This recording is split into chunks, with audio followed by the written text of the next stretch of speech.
I think Teemo is one of those characters who has, for sure, like on paper alone, taken a bit of a beating in the nerfs department, but the fundamental game plan is still quite strong if you're looking for what makes him strong. It's mainly the neutral. I think, especially with this specific duo, the neutral that Fox and INZEM have available to them, which will be so important here in this matchup because, Vi is such a menace, as you were saying, but really known for just kind of bypassing that neutral, kind of charging up that dash punch, going right through projectiles. But again, if they can set up that kind of brick wall, that is where this team will thrive. It's just absolute neutral control as much as possible. There's the cross-up plus the Ahri projectile assist, that is, but we're trying to get the mushrooms out. Against Ahri, you can definitely get away with this kind of zoning game plan, force her to come to you. Against Vi, it can be a little bit more difficult because she can kind of just destroy all your mushrooms with one charge punch, but looking like a good situation here for SonicFox and INZEM.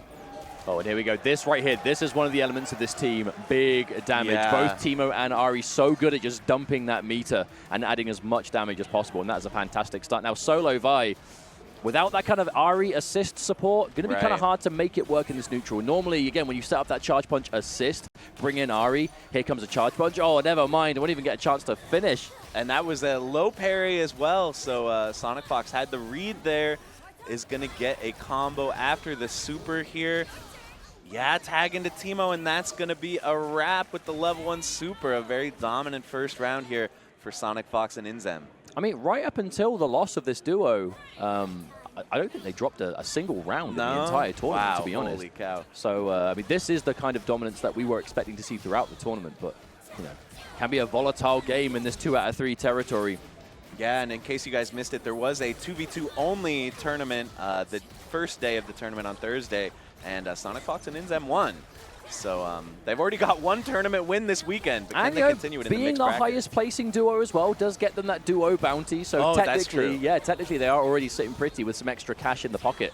But, they're not just here for that prize money. They want to get that win. They want to prove, SonicFox has been very vocal about saying that genuinely duos could be the best way of playing this game, and they are out here to prove it as a 2. Yeah, and you can see, I know Sajam was calling this out yesterday, that Teemo darts assist is very deceptively powerful. You think it's a projectile, it doesn't even go full screen. Can it really be that good? But it locks them down for a long time. Especially when it's Ahri who's benefit from it as well. Ahri is so good at whether it's long range, point blank, kind of jailing them in for those kind of double overheads off the dashes and whatnot. But in this case, we're not even seeing that neutral. This is just straight up knockdown into the tried and true pressure. Good defense from Blaizzy, but gets opened up again. Oh no. Oh, and the bait on the break too. You hate to see it for poor Blaizzy. Yeah, I think something we've definitely felt in this current version of the game is the corner is very oppressive. It's really hard to get out in these situations just like that. SonicFox had already put the fear in Blaizzy of the stagger pressure with repeated jabs, so Blaizzy blocked it out and got opened up by the throw, which now, thanks to Teemo, is going to kill Vi. So, again, this is looking very strong for SonicFox. And also working on another perfect, too, so this is just momentum and then some. Oh, clips the low. Again, that darts assist coming into play. And that was retreating guard punish, too. That was like max range on that Ahri low. And another perfect. Could this be, unfortunately, a speed run here? I mean, I'm a believer. Blaizzy's had some good results, Blaizzy taking out Yatta and Bracket, only set to losers by Leffen via a 2-1 loss, so that was a close one too. Wow, that was tricky, but good defense so far, and blocked the instant overhead. Really good defense by Blaizzy, but the mushroom was still there. Does the pressure ever end? Hey, Teemo, I heard Teemo was a zoner. What's going on? I know what's going on. I think at the end of the day in this game, you are going to kind of have to take the offensive tack because the rushdown is so strong. You got the combo to kill as well. This is match point last character here for Blaizzy. Yeah, this is a mountain to climb, unfortunately. Let's not say it's impossible, but low on that Fury. Does have the Ahri, right? So we can get maybe some corner carry off of this. And Vi super assist is back up. Got one more stock of that. That could be a good way. Boom, there you go with the rock. That assist was highly buffed as well. Nice confirm. Okay, the break is forced. I mean, they're bleeding. Ahri's taking some damage there in the back. There's a lot of recoverable life, but if Blaizzy can kind of get a hit quick before that has a chance to regen. The problem is, though, down on the meter Teemo's invisible! Where did he come from? I couldn't see him on screen. Yeah, that's cheating. What are these hacks? Oh no, 3 meters. I think this is definitely going to be curtains here. Yeah, that is it. And with a level 3, kiss goodnight. And that is going to be the duo advancing through. The sole duo left in this tournament. But again, to even make this top 24, you know, INZEM at the hands of Yasha yesterday. Yeah, it's been crazy. Yeah, because Wawa was sent to losers, I think, in kind of a shocking match by Crocs and Socks. Crocs and Socks. Who put on a great show, but didn't end up here in top 24 because these waters are just so chum-filled, these shark-filled waters. No, it was crazy. We've had so many upsets, but then the player who causes the upset, then it's like, okay, right, they are now the ones watching. And then someone takes them out, you know what I mean? But you would want nothing else, nothing less from this kind of debut major tournament. Absolutely. It's spy versus spy out here in these streets, but also we have Ekko Yasuo versus Ekko Yasuo hopping right into it. Both of them using the Freestyle fuse, which I think for the most part has been the fuse of choice for most players here. We have some double downs, some 2x assists, but Freestyle, especially for this team, because you have a lot of sandwich opportunities with Yasuo, a lot of mix-up with Ekko, Freestyle ends up being really powerful. And already, it kind of just gives you everything you need, right? You get access to the double handshake. The handshake into parry is so prominent right now in the game. The ability to like bait bursts and block, like there really is. But the downside is you have to be good enough at the game to use it because there's so much reaction based. But again, at this level of play, especially Hikari, he was going in full steam ahead. Yes, indeed. What a start. Hikari is not messing around here in this first game of the stream. Making quite a statement. We are going to get the 7 golden letters here. I mean, I guess there's 7 black and white letters in this game, but... I mean, some green, maybe. So, yeah, the meme continues on here. Okay, and again, a little bit of a barre there, pressing buttons after the command dash from Yasuo. I mean, that was an important break because you do not want to be getting happy birthdayed when Yasuo's at the helm. So much of Yasuo's combos are they just capture both characters so well for that damage. But again, Hikari brings in the Ekko. This is how we saw the ball start to roll in that first round. The limit strike, meter going up. What's the mix-up? And the low this time, I believe it was the overhead in the first round. So now Hikari mixing it up big time, and that is going to be a dead Ekko already. Oh, that classic 2-touch round in Hikari. Not slowing down here. We saw in round 1, Hikari baited out the wake-up reversal, really put the fear in ikoan, who had to take the mix-up here in round 2 and getting thrown, and this is going to be a conversion. But we saw a big play there. ikoan trying to go for one of those defensive parries, but Hikari throwing it immediately. The Ekko mix-ups again, another low, and yeah, this is probably going to be it, right? There's so much power in the Yasuo. Yeah, get him in, keep it simple. Do you even need the level 3? No, you don't. Oh my gosh. Oh. Yeah, Hikari game 1 looking really strong here, as we would expect, based on the way he's been playing this game in general, looking really good. I know also has gone through a couple different teams here. Hikari formerly playing Illaoi, but now switching to, I think a lot of people would consider this the best team in the game at the moment, Ekko Yasuo. It definitely, I think, statistically is... could definitely be the most successful. Yeah, Yasuo is the most picked character in this top 24. Yeah, shouts to those of you on the socials who are keeping track of like character representation and whatnot. But I mean, that really has been the story of the game, right? Yasuo, Ekko have kind of been on top, not always together, but on some team or another. They just facilitate so much. Yeah, so we've got, nice, Ekko hitting back the opponent's Time Winder. And now ikoan is going to have a big chance here. Gets the limit strike, and this is such a good situation for Ekko. Wow, Hikari had a defensive idea there with the quick parry into jump, but...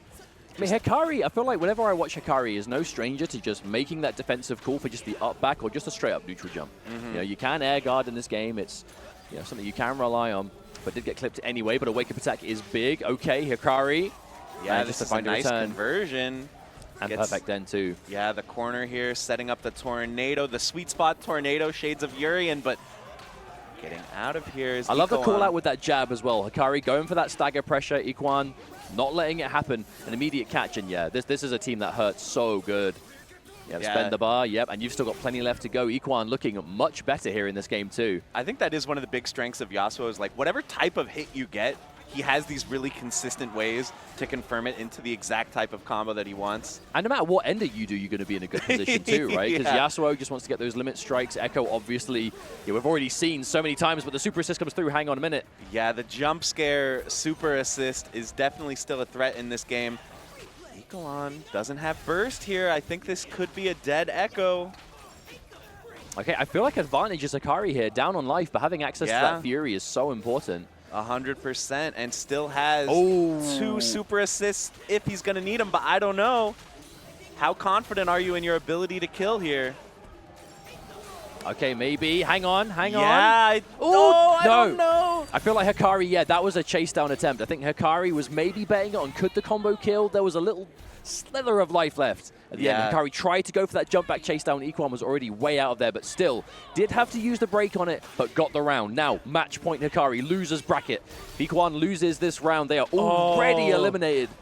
That's such a common mistake in this game. When you accidentally parry one too many times, you lose the meter and you get punished on the whiff parry. That's so unfortunate for Hikari. It's such a delicate mechanic, right? You don't want to accidentally overpress and then suddenly you're in a bad spot, especially if it was a successful parry before too. Yeah, we're beating up the assist, but look at that from ikoan. Had the preparation to interrupt Yasuo. Hey, you're down against the wall, but by no means are you out. This is very, very, very doable. Gets the super as well. That's best case scenario. You go for those bursts right as they pop a super. You completely push them back, waste that meter. Now look at the side of Hikari. There's no resources. Yeah. But still going Ekko in. is still able to get the good knockdown situation here. Probably set up Time Winder. No, setting up the clone instead. Wants some mix. Gets a whiff punish there. Oh, okay, no, just some straight up reset there. Oh, no. ikoan loses Ekko in the back, and now Hikari has been building meter this entire time, so now the limit strike. There's the super Hikari. Okay, that was a really well-timed push block to get out of the mix-up, but you're still getting pressured, and now this is going to be another opportunity for Hikari if he doesn't drop this combo. That's going to be it. ikoan goes home. Damn, GG. We're going to see if that match has begun and we have any hope to see Blitz on stream. Tate's going to have to take out Hikari. But regardless, we're getting into this match now. We are still in this loser's bracket, ladies and gentlemen. 2 out of 3. Who's advancing? So we are going to see the Warwick from Wade. I feel like the French players in general were some of the first to kind of get on the train of, hey, Warwick might be kind of a problem in this game. Warwick might be one of the people to watch as a top tier in this game, but an early burst bait here from Diaphone, or rather a reversal bait. I've been talking to Wade briefly this weekend, and Wade is a big believer in this Warwick. Saying things kind of like, I feel like you picked Warwick and you just win. You just win. But I mean, an oversimplification, I'm sure. Definitely, if you've got the skills of Wade, goes very far. But Wade also still rocking that 2x assist. Yeah, I found Warwick players, a lot of the French players in general seem to like Warwick with 2x assist. It enables some really nasty combos that can get you all the way to the corner. And here, gets the confirm, is going to force the burst out. So even if Wade is down here, oh my gosh, gets the parry. This is a big opportunity. Yeah, you can see onto that grenade. Those are the types of... Oh, I love that defensive 2H though. Wow, I mean, that is something that players have been doing where instead of just reacting or, trying to react or be ready for the Warwick overhead, is if you're reading it and you think, instead of predictably like reading the overhead and just blocking in advance, just 2H. Because it is an airborne attack, it will have that kind of vulnerability, and it's a massive reward too for a big launch. Okay, he's going into Bloodlust here, gets the cross up, Shades of Wolverine. Yeah, there we go. It's now a really even match. Both players fully stocked on meter. No bursts on deck just yet. I mean, Wade is already in Bloodlust, has level 3. Wade has access to, I would say the heal, but might not even need it. If Wade gets a hit, it's over. Yeah, the fact that the Ekko grenade took out Caitlyn there was huge, and that's a massive parry. Amazing reaction from Wade. Has level 3, so it should be no problem to get the kill here. And that was so confident from Wade. Yeah, it's definitely something we've noticed, that Yasuo cross-up can be a really deadly tool, but at this level of play, they're so good at reacting with the parry. But that's even something we were seeing at EVO France, late towards last year. A lot of the French players, it was like, hey, instead of, again, why block when you can parry? Yeah. Especially when parry, if you're making that read that they're going to be going with that active attack, get the parry, massive reward. But Wade getting opportunity here. A lot of that work being done on the Warwick. I feel like this character really has kind of become the premium for Wade. Or trying to stagger, but the defense is good. The blocks, the reactions from Wade. Do not test this man. Oh, and immediately Ekko stopping Caitlyn so that Warwick would be able to punish Yasuo on landing here. Yep, just taking that damage, take that big advantage. Now, what does Diaphone do here? Yeah, here's the guess situation. Yep, and again, Wade ready this time. Looking good here now. You're saying before that solo Caitlyn, I mean, really taking more of a kind of a support role in a lot of the teams, but by herself, going to be struggling, especially with the no meter as well. Yeah, it can be so hard because her gunshots, even though they're really powerful, the recovery on them is so long. So if you don't have an assist to cover you, I feel like so both, dangerous. especially Ekko and Warwick, are two characters who just feast upon long recovery. You know, they really do just get in, and just like that, the bloody high claw is good. Warwick, game 1, Wade looking to advance here. Wade is looking calm and collected, was down in that first round, but ended up bringing it back. So Diaphone's going to have to make an adjustment. Are we going to take a think here? Are we, okay, we're just rematching. Not even questioning whether we're going back to character select. Caitlyn is the choice for now. Ooh. There's the big cross-up. No reaction on that one. Hey, Wade's defense has been on point, but I feel like Yasuo is inevitable. Yeah, this is one of those games where it's like the longer you block, the more likely it is you are going to get opened up. It always happens eventually, but look at that parry. Again, why block if you can just parry? It's so high reward. Okay, there's a combo. Here comes the Time Winder, the loops. Getting towards. Okay, bring him back. I like that dash under to make sure Warwick has time to go for the flip out. That's full Bloodlust on one confirm, and now... Whoa, the raw 2H connects. Diaphone wasn't ready. Well, I feel like that 2H was specifically probably looking for like a meaty overhead, so the fact that it caught out. Yeah. Unfortunately, Diaphone wasn't ready for it. And again, now here we go again. This character is gone. Yeah, he can smell that blue blood trail. Warwick built level 3 already? Yeah, that's the other thing. Yeah, I mean, that was a huge combo earlier. Gets the interrupt. And again, Diaphone having a tough time here. We're going to see the level 1. Yeah, the install. Yeah, we know. So hard to block. Ekko can dump the bar, but in this case, I think going for a setup is a lot more consistent. Speaking of which, the left-right Wade letting it rip, man, with these left-rights. Yeah, Diaphone was doing a good job of blocking the Ekko mix, but in came Warwick. Now, this is a good setup, but there's a grenade there. That's the problem. You're not going to be able to tag. Wade at round start was preparing. In fact, that was a good shot, though, because it did kind of cover the active character who had to block and then the assist to take a little bit of damage. Okay, Diaphone needs to get something working here, because I feel like it has just been all Wade so far, but this could be the start of something. Limit strike end, close that distance. No wake-up attack this time. Oh, that push punishes. block. And uses that max range of that 5M to punish that recovery on the push block as well. Okay, here comes Caitlyn. We haven't really been able to see Caitlyn do much of anything yet, but this could be the start of it. Okay. Yeah, just going for the full combo here into Yasuo, and Yasuo has lots of ways to set up this knockdown, even at high hit stun scaling. But wow, what a parry! Guessed right on the low. And we're going to see the double assist combo here. This is massive damage. I mean, this probably kills, right? Yeah, Bloodlust gets popped. I mean, Diaphone will have the opportunity to break, but does Wade... Wait, no, never mind. I am incorrect. Level 3 completely plows through. Never mind. And again, in comes Caitlyn. This is where she can be a bit of a liability. It's going to be really hard to keep Warwick away from you. Yeah, those overheads can be so frustrating. There it is again. Uh-oh. Oh, no, a drop. Okay, Diaphone given an opportunity, the overhead, but nothing really on the back of it. Man, this is a miserable situation to be in if you're Diaphone and the left, right. Oh, but the Fury, the break whiffs, and Wade catches the throw on the way down, and the level 3 to confirm off of it. Wow, a commanding 2-0 for Wade here in the loser's bracket. See too much these days, but still good. The Jinx. This is maybe the first time we've seen Jinx in this top 24, so a lot of the characters still being represented here. Jinx definitely a character who I think kind of as of the Teemo release kind of started to fall off a little bit, but still, there are some specialists rocking this character and making her look like an absolute menace. Yeah, Jinx and Teemo, they both really abused the mechanic of super plus tag early on in the game, which has been getting kind of heavily nerfed. And so even despite that, JakeyTheSnakey doing really well with the character, treating her as kind of like an obstacle course character, getting the chompers out, getting the exploding monkey out, the rockets, all that stuff. But it's not going to matter right now because Ekko is going to go into Illaoi, and we aren't going to see a super here. We're just going to go for the strike throw. She has the tentacle out so she can get a combo off the throw if she does land it. And it's so strong to get high reward off the throw. Yeah. Because especially with what she leads to, because she has like almost infinite corner carry as well. Oh, okay, hang on a minute. Oh, yeah, Illaoi gonna get taken out here. And this is a tough situation because now, okay. That was a bold wake-up attack, but it did work out, giving Senshii some breathing room to work with. But no, the zap. Oh, a drop. Yeah, that definitely could have been the round, but might not matter as JakeyTheSnakey is able to salvage it anyway. That was a strong first round, Senshii. Losing that Illaoi early, definitely not ideal. Yeah, ending up really low HP on Illaoi there, but I actually like the back off at the beginning, got out of range of the minigun and the Yasuo assist.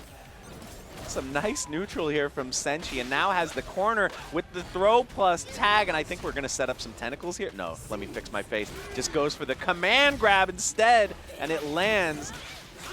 And using the Rekka to destroy projectiles, that's kind of what that move is made for, but sometimes you forget it even has that ability, baits the wake up first, Well, no especially punish. if you're close enough to make the most of it, right? Because that forward S1 is like, it is a strong tool, but it is, you know, I'd say kind of sweep to kind of mid-distance range, and it's kind of hard to keep that distance against Jinx, because she's so good at building even further space away, but when back to the wall, dealing with it just like everyone else. But this is a much better turnaround for Senshii. This setup is so broken.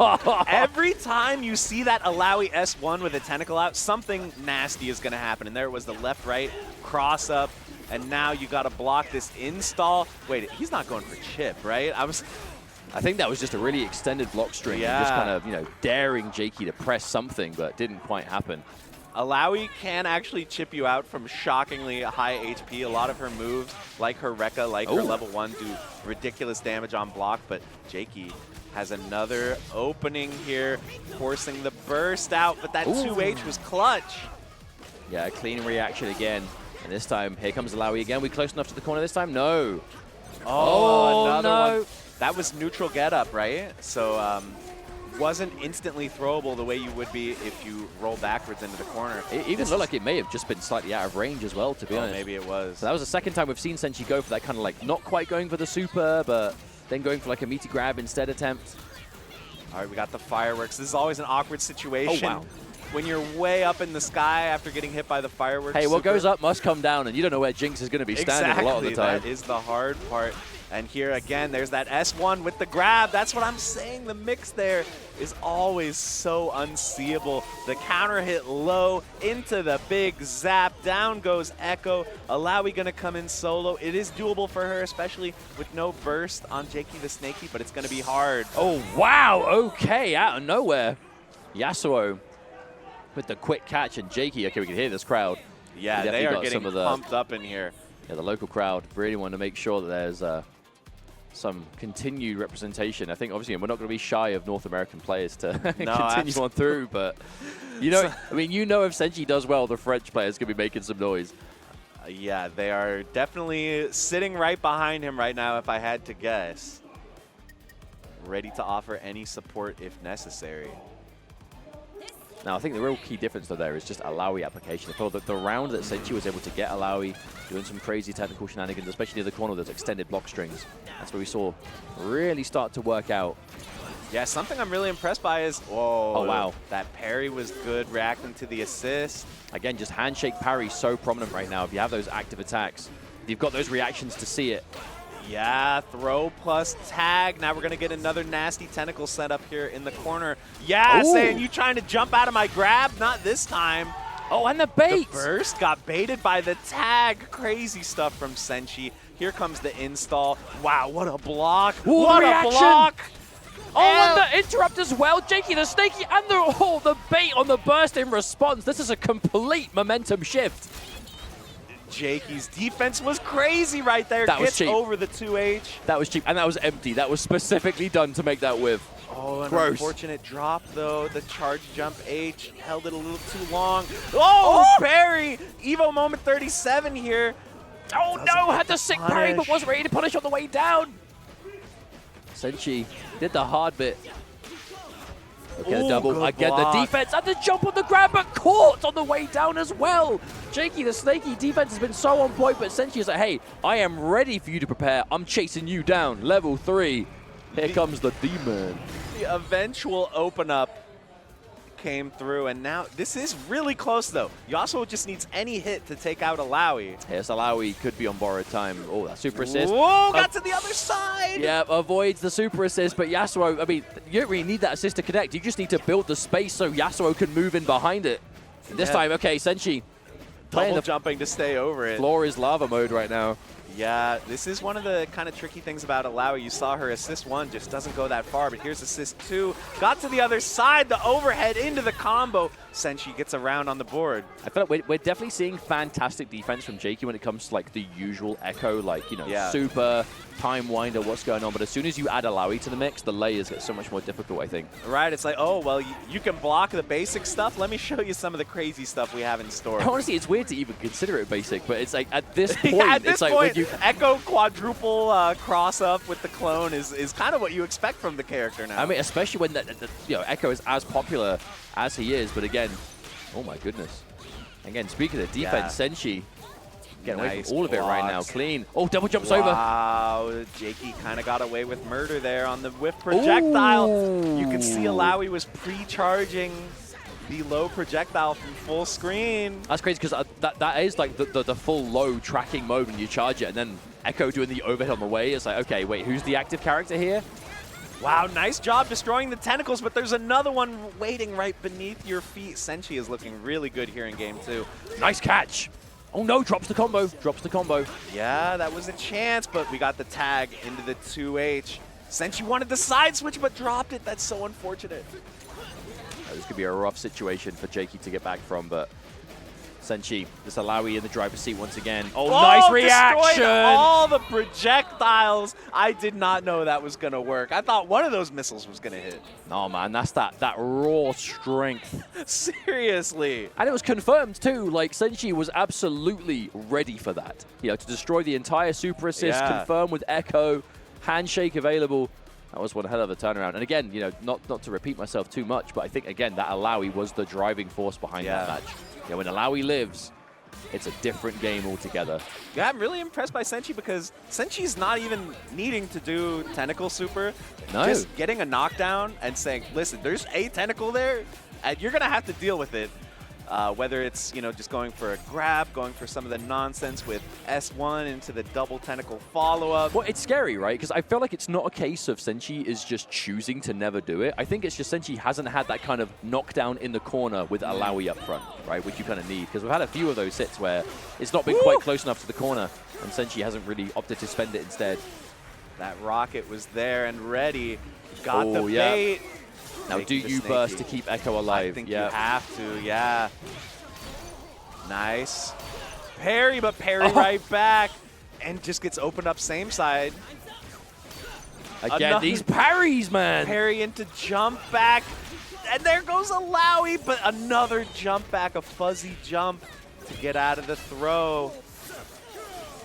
Okay, limit strike end again. No. Goes for it, but unfortunately misses. Oh, yeah, S1 doesn't have that upward hitbox to connect there. Watch out for the missiles, the tornadoes, the chompers, the big zap finally. This is that typical Jinx neutral, man. Just fill the screen with stuff, frustrate the opponent. It's like you ever play that board game Mousetrap? She literally like sets up Mousetrap on the screen. No, Jinx is definitely the kind of person who would never actually play the board game. No, she just sets it up. Yeah. She just has fun with the toys, yeah, for sure. And then just smashes it with a hammer when it's all finished. And is about to smash Senshii with a hammer here. Here comes level 3. Oh, there's the Mousetrap. Yeah. Yo, it looks different than I remember. What's going on? I don't think this is... Oh, wait, what am I talking about? Of course it's going to kill. It's Jinx. Wait, did that reset? It looked like it, yeah, right? timer reset to 0 there, so... JakeyTheSnakey definitely thought that the super was going to hit either way. I mean, apparently Senshii did as well if it was a reset. And yeah. Either way, but whatever it was, it worked. At the end of the day, JakeyTheSnakey is up around here. And had to force that burst too, so Senshii not looking too bad. Okay, right. Corner with Illaoi. What's going to be this? That's nasty. Right there. As soon as you establish that handshake potential with their technicals on the screen and Ekko's doing something, that I feel like that is the element that Jakey has been struggling to defend against. Oh, the command grab just beats out the reversal. Yeah, Jakey trying that wake-up attack, but not going to work out. Okay, big buttons here. Yep, JakeyTheSnakey gets the limit strike. Here's the setup, catches the rollout, but it's not that bad. Just kidding as you get hit by the cross-up. That is such an unreliable. Okay, the parry through again. It's just that meaty airborne side switch from Yasuo. I feel like we've seen it hit 100% of the time so far today. That was so good. The freestyle double tag into Ekko to get past the wind wall. Okay, now we we got the tentacles. It's crazy to think that's game 3 and this is the first time we've seen the super come through, but immediate It's in the response. Back. Yeah. Watch out. Watch out. There's still one there. Oh, nice. Destroys them with jab. Gets over it. JakeyTheSnakey is creating an opportunity Oh, no. here. Oh, no. Oh, no. Not a drop. Oh, and the bait. Lands on the grenade.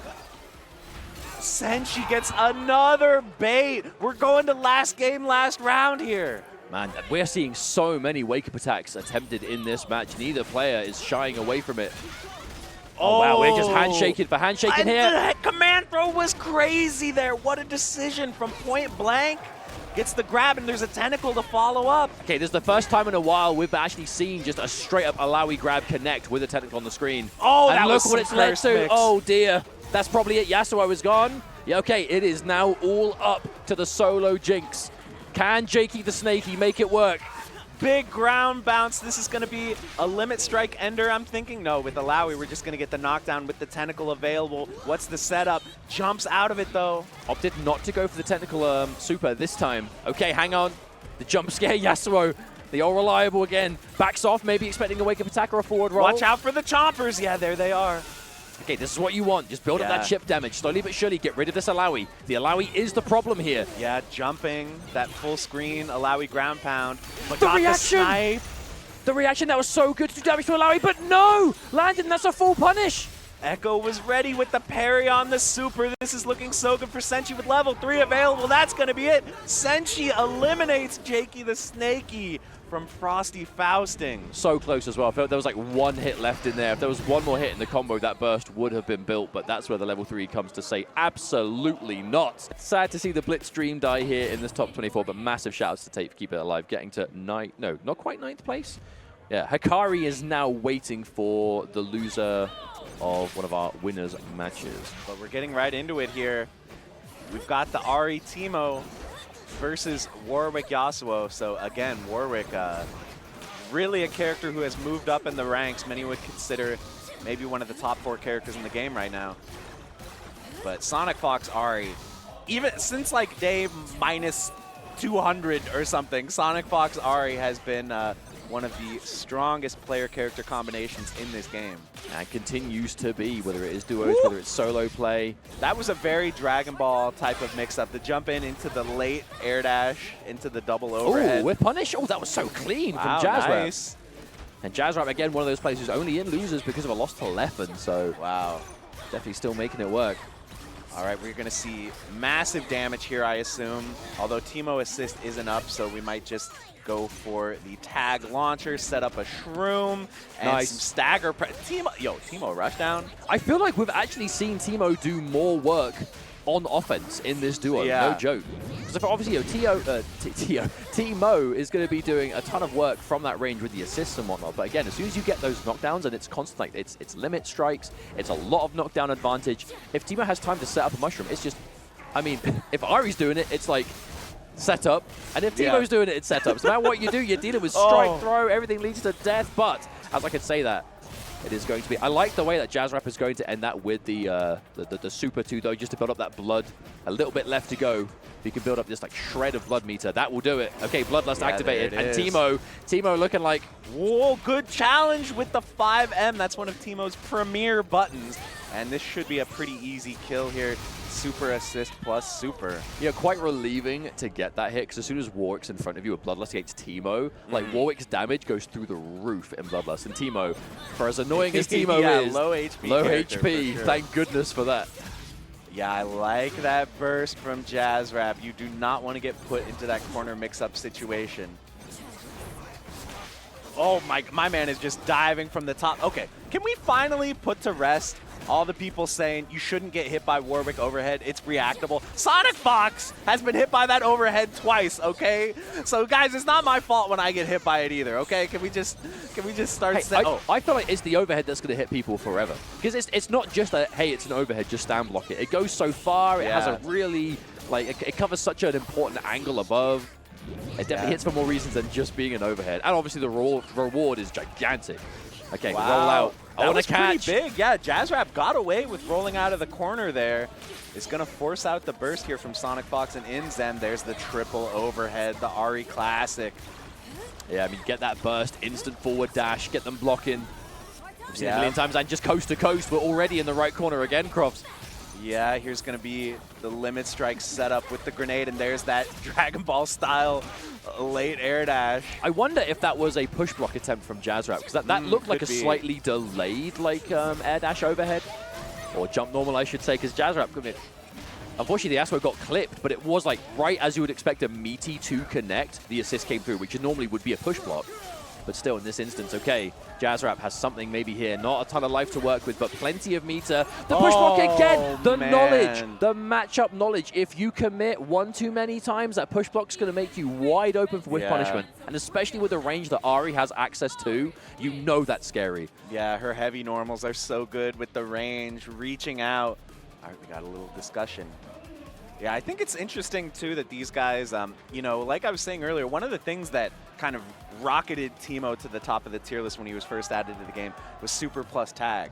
But these guys don't even have access to it here with the Freestyle assists, or Freestyle fuse. I think it comes down to what you pick the fuse to do and whether the entire game plan is built around it. Whereas you would see Super tag Teemo, and it was just, that was the priority. Round start, darts, you know, cool assist, get them blocking, whatever it is. Whereas Freestyle Teemo, again, keys in the name. You have so much freedom. You can just dominate this neutral.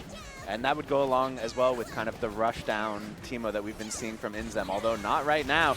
Utilizing the shrooms. Oh, that was a very late projectile after the tag, but good block from JaazzRap. Not getting opened up by the slingshot. Here's a raw level 1 to just try to skip neutral, but it's not going to work out. It really goes to show that the amount of meter that Ahri builds where you can realistically just throw that out. It's fine. We'll get another one later. Oh, the shroom! The shroom was still there, but... Wait, Yasuo we've got Invisible Teemo? Invisible Teemo again! He backed off to get the whiff punish there. I feel like INZEM is using this invisibility more than I've ever seen any other Teemo. Good block on the cross-up, but the air-to-air is But not just using it as well, using it at a really smart time. Yeah. You know, because I feel like you can see Teemo go invisible if you've kind of just given Teemo a lot of room you shouldn't be giving him, and he kind of just sits in it, sure. But this is like real gameplay. God. Oh, dear. And goodbye to Warwick once more. And barely hurting. This is momentum for the duo. There's that darts assist and another fat cross up that Ahri jumped down heavy. Here's going to be the OTG confirm. Chance for JaazzRap, but this is mid-screen, so it might be kind of hard. Okay. Get some shrooms out.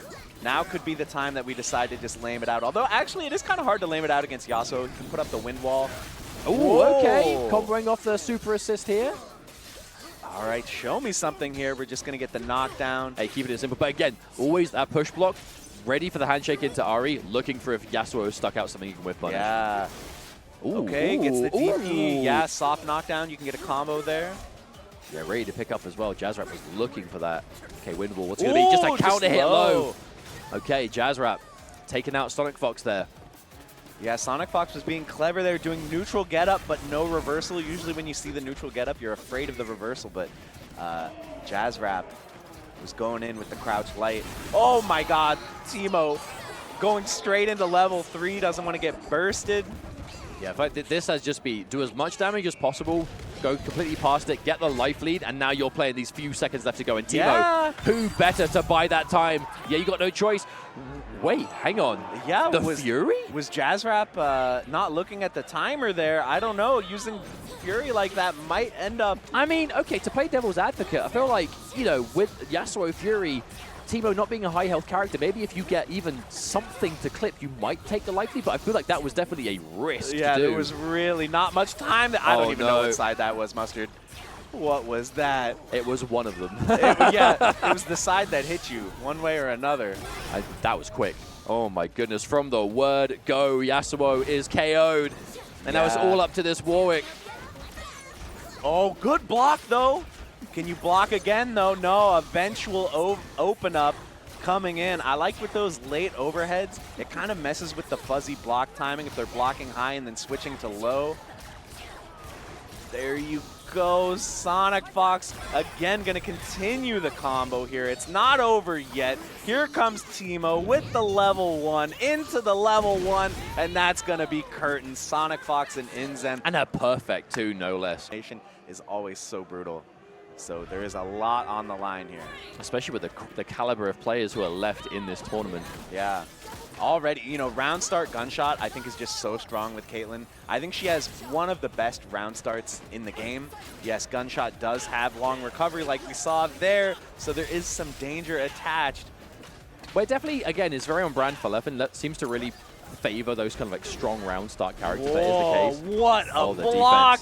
But you can't block that. That's the command grab, which is going to force out the burst from Leffen. Oh wow, the whiff. I don't think Leffen was maybe expecting that to not quite connect as Bleed gets a big hit here. Yeah, Illaoi is going to be able to do some nice damage here and has 2 tentacles set up. Empty overhead into low. Look at that. Okay, Bleed starting off strong. Already taken out the Yasuo and now the solo Caitlyn. Oh, got to the other side, but just an overhead. Goes for the throw. What's going to be the mix here? It doesn't matter. There's a wake-up reversal. Parry on the assist. Another block on the overhead. Wow. Leffen has been blocking every single overhead, but has been opened up by a few throws so far from Bleed. I guess it's one of those things. It's just such a difficult team to defend against. Oh, but there's the handshake to block in time. Nice. Bleed definitely aware that we've seen that round start from a lot of players here. Just call the Yasuo assist to get all the way across the screen and instantly super with Kate. So Bleed was ready for it. Good block. Leffen's defense has been pretty mind-blowing so far. Look at this. I mean, again, we come to expect that from Leffen. But again, in this game, it can feel kind of inevitable. If you're blocking for any serious amount of time, you are eventually going to get opened up. The mix-up is too powerful. But then as soon as Leffen manages to find any momentum, Bleed just completely puts a stop to it. And there's the catch again. Bleed. Yeah. Bleed went for the command grab, but reacted to Leffen jumping with the 2H. Now that's going to be a dead Caitlyn. Yeah, I feel like Bleed has just been in such complete control this entire time. Oh, there's a trade. Okay, back off. Does Leffen. Oh, didn't have the confirm ready, but it's fine. You still have the corner. Jab is going to interrupt. And Leffen, it looks like, is going to be going down 1 game here. Yeah, that's going to be enough. My goodness, Bleed. Bleed can taste that top 8. Yeah, the crowd is shouting Bleed at the top of their lungs here. They would like to see the American player come out on top. Look, even got the USA on the arm. We're not shy about it here, guys. I mean, yeah, that's that's the classic. One of the things about coming to an American tournament, you're going to hear lots of hometown support. All that's missing is the USA chant, which we haven't heard yet, but who knows? Could it be on the way? We're thinking about it, but I think we are going to stick with the Caitlyn Yasuo. They got the coordinated colors as well. I like to see that.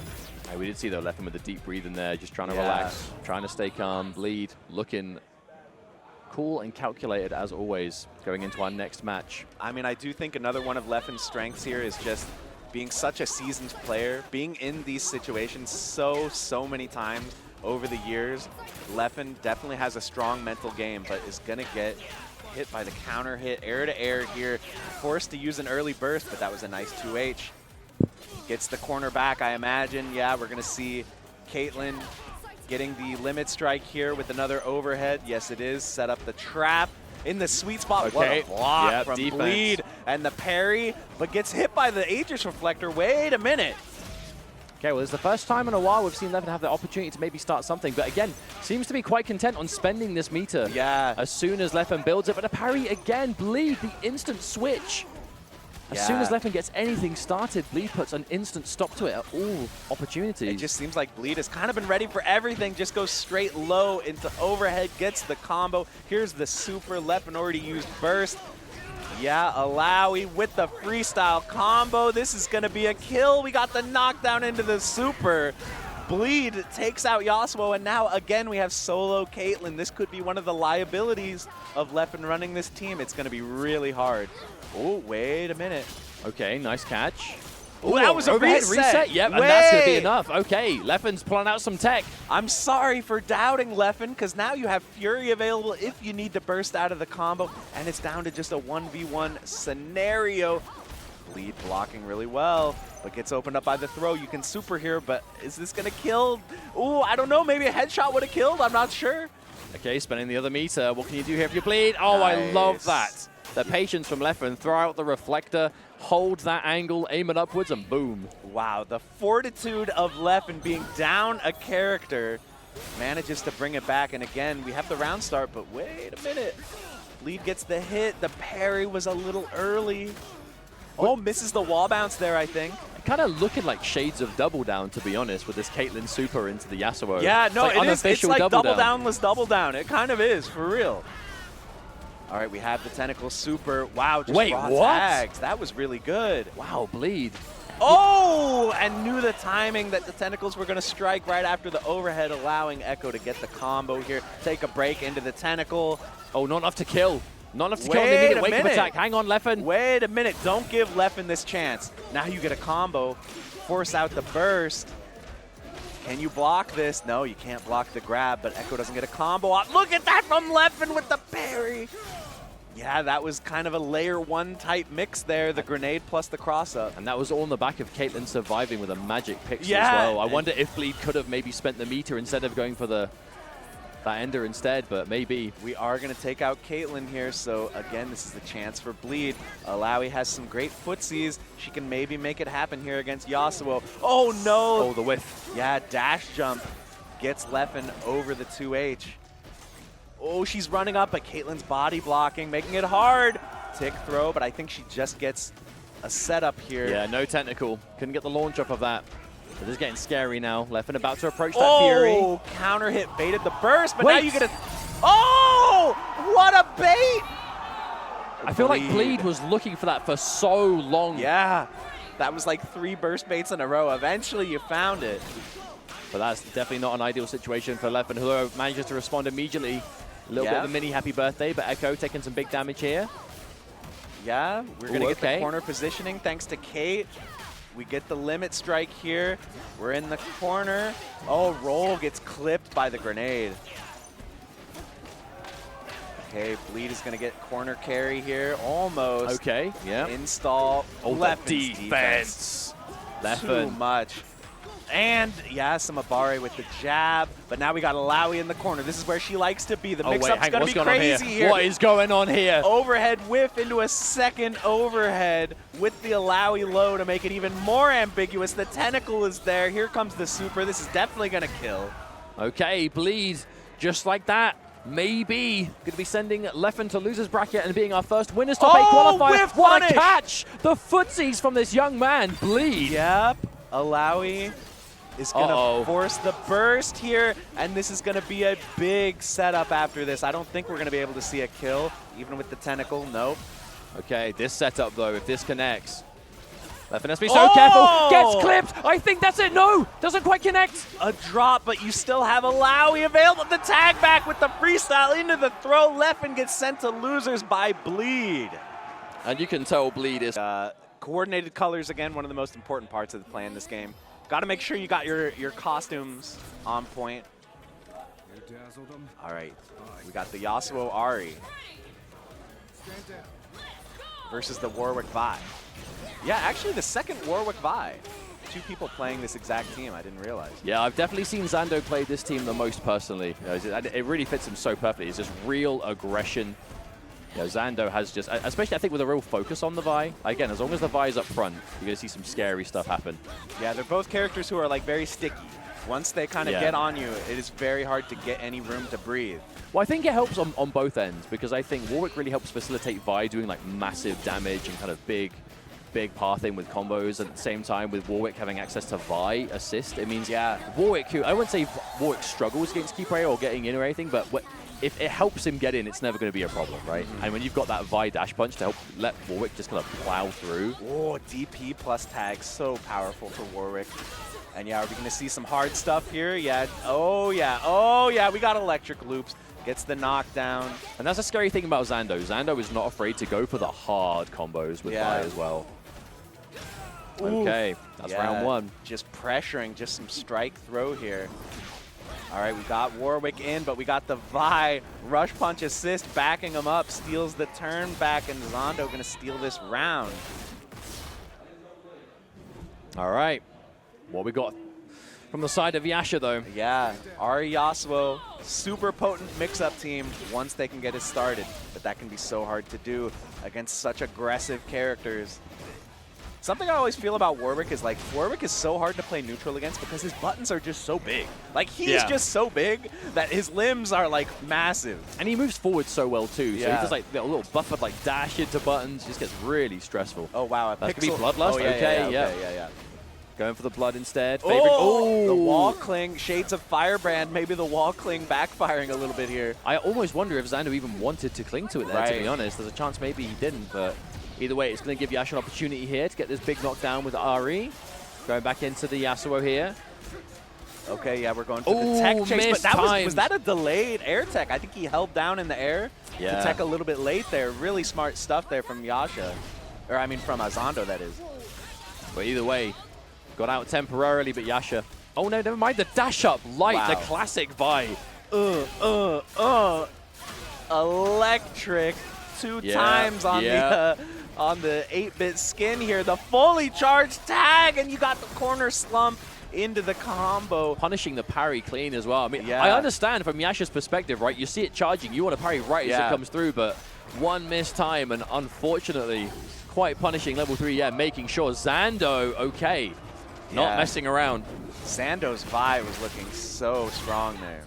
I definitely would say it is like weird to say, the scarier of the two characters with Zando, but that's not to underestimate this Warwick either. It's just, I definitely feel like the team is built around the Vi. Yeah, Vi's an interesting character. You know, if we compare her to like Yasuo, Ekko, Ahri, those are characters that are doing like ridiculous high-low, cross-up 50-50s. You know, Vi really much more of a strike versus throw type character, but her ability to do just what we saw right there, to just bypass neutral, get in your face instantly, put out massive hitboxes, that's where she really shines. Oh, I love that ender. Yeah, we've seen Xander do that a fair few times though. Get that limit strike in the end, go for that raw tag, bring Vi in. It keeps happening. It seems like Yasha is just not able to deal with that charge punch into starting pressure. Now we got the corner set up. What's the mix? Okay, good job jumping out of the throw, though. Oh, a little drop, though. That's unfortunate. And there's the Vi counter. And we got another charge punch incoming. There was the overhead, but a little far for the OTG afterwards. Whoa. Into instant level 3, and that's going to be enough damage. Best possible time to go for that raw level 3 is if it's going to take out a character. Oofa doofa. Yeah, oh, that was like 1,000,000 points right there. That's too many points. I love these 8-bit skins, man. I don't have them at home, so I'm excited to see them here. Oh, what a block. That's another element to this team. If you block that charge dash punch, you're forced standing for so long. Just gives Warwick the option to go for that instant air S2. Yeah, and there was a very sneaky Vi overhead afterwards, but right now we're going to have to block this Yasuo. It is definitely an uphill battle, but it is more than doable here. Okay, wake up. Getting the corner there is the so chip. fortunate. Yeah, even at that point, chip is such a threat. All right, it's match point Zando.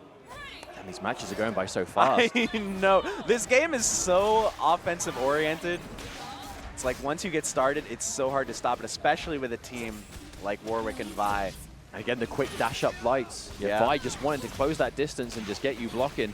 Or in this case, just straight up connecting. Good block on the overhead, and but then, the tag, that's where Freestyle helps. If you're going to block the overhead, normally it's punishable. You can save yourself, confirm it, boom, go back into Vi. That was a nice combo. And now, oh, wow. A very bold reversal, but it worked out. This is pretty huge for Yasha. Now you're going to get the corner carry. You're going to get the knockdown. We haven't even really seen Yasha able to get any mix happening yet. So nice, we get the hard knockdown, the limit strike here. First time I've seen this in quite some time. And the instant rollout, Zando gets out clean. Oh, the projectile was too far gone. Good block on the overhead. Yeah, there's the punish. You mentioned earlier that move has a little bit more recovery now. But that's also Zando, right? Like, even though Zando has done such a good job covering the overhead, whether it's with assists, whether it's availability to handshake, sometimes you are just going to block it, and there will be no way of saving yourself. And Yasha getting a big turnaround and another wake up. This time, a level 3 from Zando. Both reversal level 3s have been good. And look at the reward You're in that blood now, Zando. Yeah, level 3 instantly activates Bloodlust. Oh, okay. What? I wonder if Yasha was expecting the handshake to buy Yeah, that. I was a little bit lost on no. which character was the point character. But speaking of, Yasuo died, but Ahri was the point character, and now we're both on our last character here. Yasha fighting for his life here, and it's gonna work out nice. The falling heavy. God, that must have been such a stressful situation, though, because Yasha was like one bad hit there away from being in loser's bracket. It was smart. Oh my God. Oh, there's the handshake parry. The tried and true. Ooh, yeah, you can see some fuzzy jumping here from Yasha, trying to avoid any kind of throw.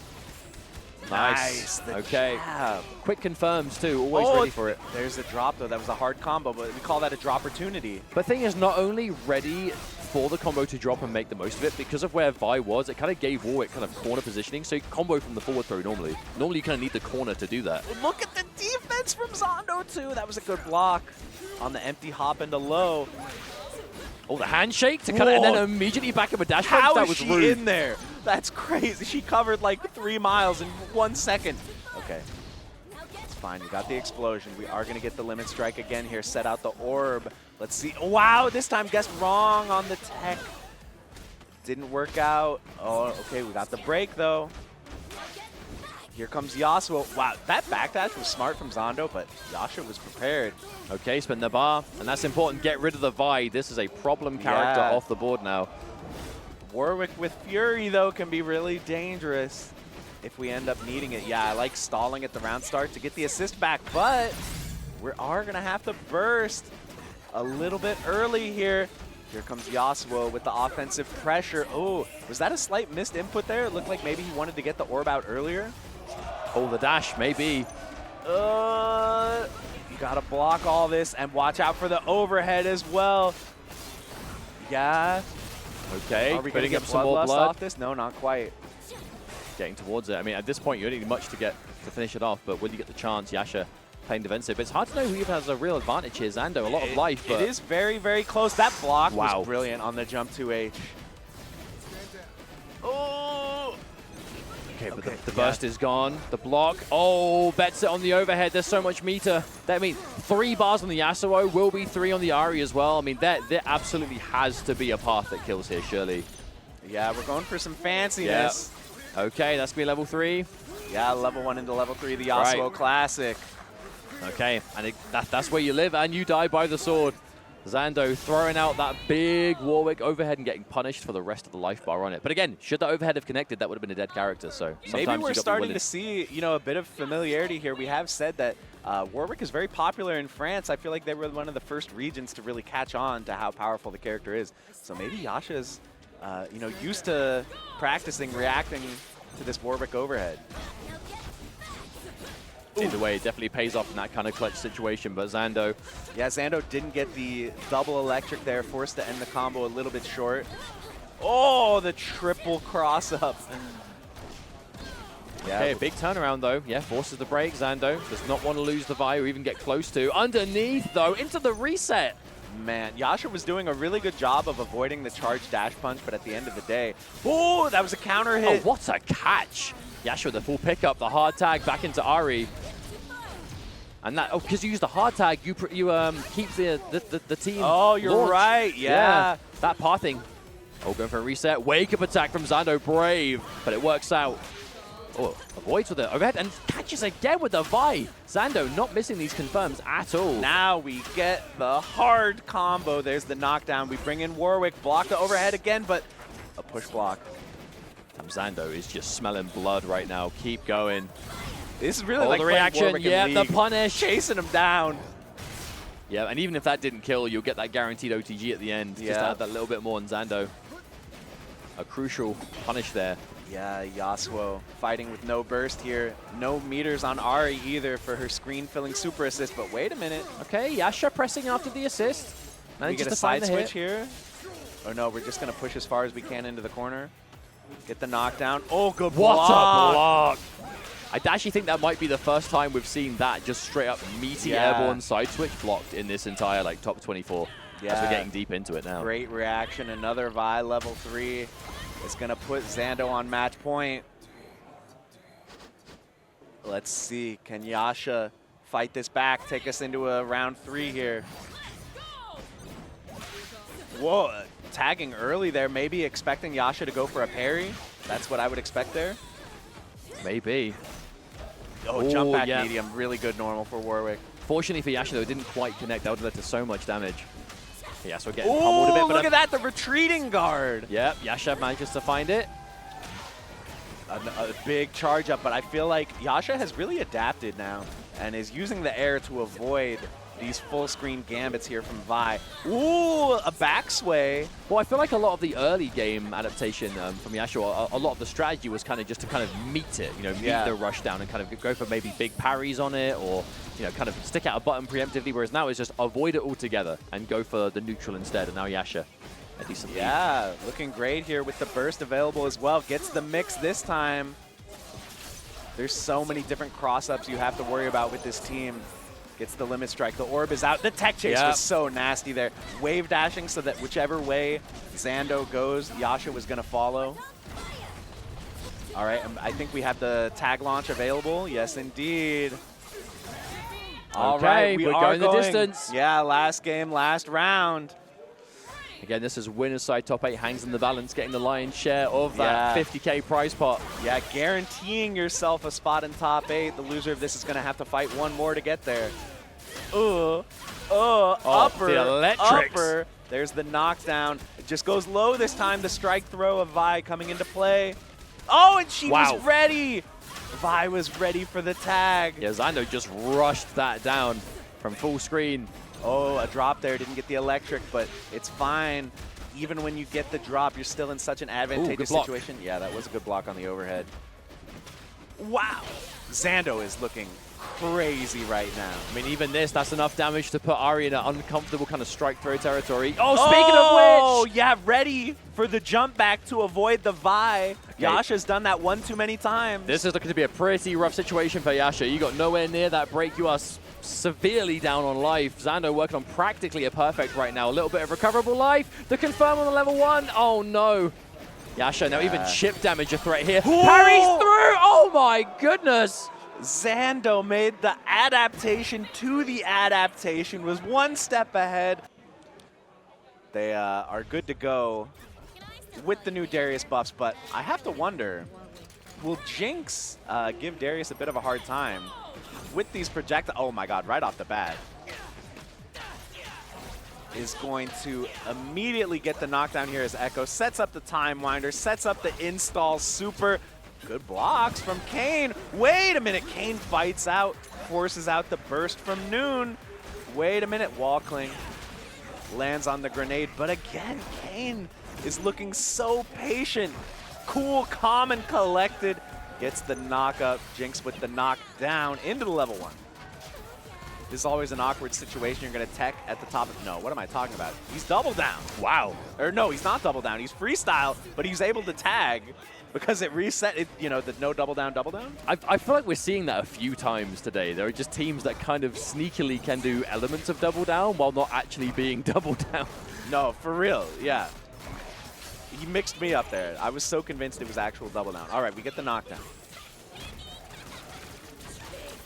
The big zap. Jinx is coming in again. Oh yeah, we got the sandwich, the double assist. These combos are crazy. And are we gonna see it again? The no double down double? No, he's gone. He's gone. No, there it is. Catches that is like, yeah, that's not fair. We got people doing double. Okay, listen. Hey, to be fair, you know, I feel like Jinx is like, it's not like everyone in the game can do that, and No. if it's like, It is a special privilege. yeah, but it's keeping Jinx, you know, relevant with the team, right? It's just some really interesting stuff they can do together. Yeah, we see Caitlyn. Caitlyn is doing the no double down to super tag, and now Jinx is doing the no double down combos. Yeah, the super into super. All right, we got Darius. Oh yeah, the double rocket, monkey into rocket. Ekko swinging that Swiss cheese around, but nice. Gets out of the situation. Oh, whiff throw. Yeah, instant break. Definitely want to keep that Ekko alive. We know this team, when the Ekko is there, it gets so much scarier, especially with the Darius on the other end. Oh, okay. The mix. Oh, wow. Oh, yeah, I love that immediate trap. Oh, Ekko, that's it. Yep, Ekko's big gone. Zap. All right, Darius is coming solo here. And there's the parry on the second hit. Yeah, it can be very dangerous to go for S2, S2. For these follow-ups too. Kayne looks so pressuring with this Jinx though, because again, at any point, just build that space back up again. Warwick, I love that call. Big Zap. Okay, hang on, Kayne. This is looking like it's going to be the round. Yeah, here comes the bloody high claw. Not enough damage. Oh, End not it. quite. Yes, Oh, the yeah, crouching OTG. medium. I'm getting mixed up left and right here by when is the combo ending, guys? Surely he's not going to get a combo off this super, right? No, of course, Warwick and OTG there. When in doubt. I mean, it's interesting because you basically add the crouching medium damage to the super because you will always get it. So it does actually do a little bit more. Ooh, that was a good jump. We to are just avoid blasting. The 2x assist setup. Ooh, the footsies. Oh, yeah. Not a huge punish, though, on the 3H. Oh, and then the wake up freestyle throw reversal combos. whip. Yep. Here we go. Back into the Ekko again. Limit strike, right? What's the mix? Ooh, What defense from It was Kayne? same side, I guess. I'm not even sure. Oh, wow. Kayne got a good push block, but Jinx took so much damage at the last minute overhead, though. Oh, no. Drop, though. We're seeing say. Supernoon with some drops. Yeah, it's definitely going to be costly. This is the last point in the match. You want to be getting those drops, though, this close to winner's top 8. And the parry. Okay, wait a minute. Yeah, Okay, nice Scouts block on on the the low. empty low, yep. How did that even get to the other side? That was crazy. We got the wall bounce. We get the side switch here.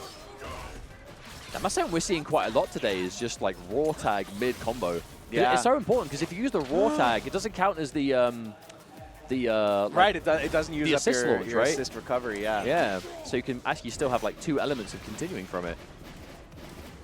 Okay, but now Kayne. Oh, man, Supernoon. Okay. Now is the one looking quite calm there, not committing to anything in neutral. An important round for Noon to be able to take because again we were seeing those kind of flaky drops at the beginning of the round and still managed to win it. So if you can tidy things up, make things more consistent. Oh, nice catch. Yeah, we're going to get the Okay, slump. corner. Yep. Ooh. Yeah, immediate burst. Does not want to be in that situation. Ooh, the stanky leg. I mean, that typically will be where you see Darius getting those larger damage combos is off that kind of corner slump, so avoids it completely. That was tricky. Overhead low, but Kayne blocks it correctly. Yeah, I think Noon went for the handshake like quite early, so you could very obviously tell that the overhead was no longer active, whereas I think if you do it tighter, it's like they've more room to like maybe press versus it, but a bit easier to block, I suppose. But Kayne ready for it. Not going to matter though. Supernoon spending another bar. Here comes a super. Went Yeah. for the parry, but there was a low behind it. Yeah, Kayne going for these like big defensive calls, but that is such tried and true scary Oki. And there it is again. The mix-ups coming through. Yeah. Wait, does this kill? It's gotta be. Darius in the corner. Got the bleed. Oh my it gosh, is. the damage is crazy on this character. So, yeah, Supernoon with confidence, bringing that back, making it 1-1, tying it up here. Okay. Comfortable turnaround. You know, Supernoon was looking a little bit shaky at the start. I wouldn't say nerves or anything like that. I think it's just good old-fashioned. Sometimes your execution just lets you down. Yeah. But yeah, also you a have sign to of an adjust. experienced player is being able to adjust on the time and Nice. get back into it. And now immediately starting things off strong. And again, as long as Ekko's getting that hit, as long as Ekko's here we go. What's it going to be? Oh, no, did nothing. Maybe expecting the wake-up attack. Yep, we got the Ekko install combos. Oh, no. Yeah, dropped it. I think maybe wanted to get that a shoulder charge to the extension, but turned it into some pressure anyway. And now look at the damage this Warwick has taken already. Yeah, and I like this from Supernoon. Like, actually backed off for a while there, didn't overcommit, and now again is going to have a mix-up scenario. That was a pretty bold tech, I'm going to say, from Kayne, but it worked out. That was a 2M start too. That was an important break. That was about to hurt.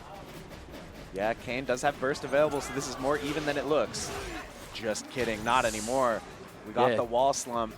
I mean, you could Fury and get a lot of this Grey Life back, but I don't think we're going to see it here. Yeah, I think unless maybe Kayne can get a big sequence started if now. Jinx gets a hit or two, it might be worth considering. That was awkward, though. I mean, Jinx's damage, especially, you know, a certain point of the screen, is no joke these days.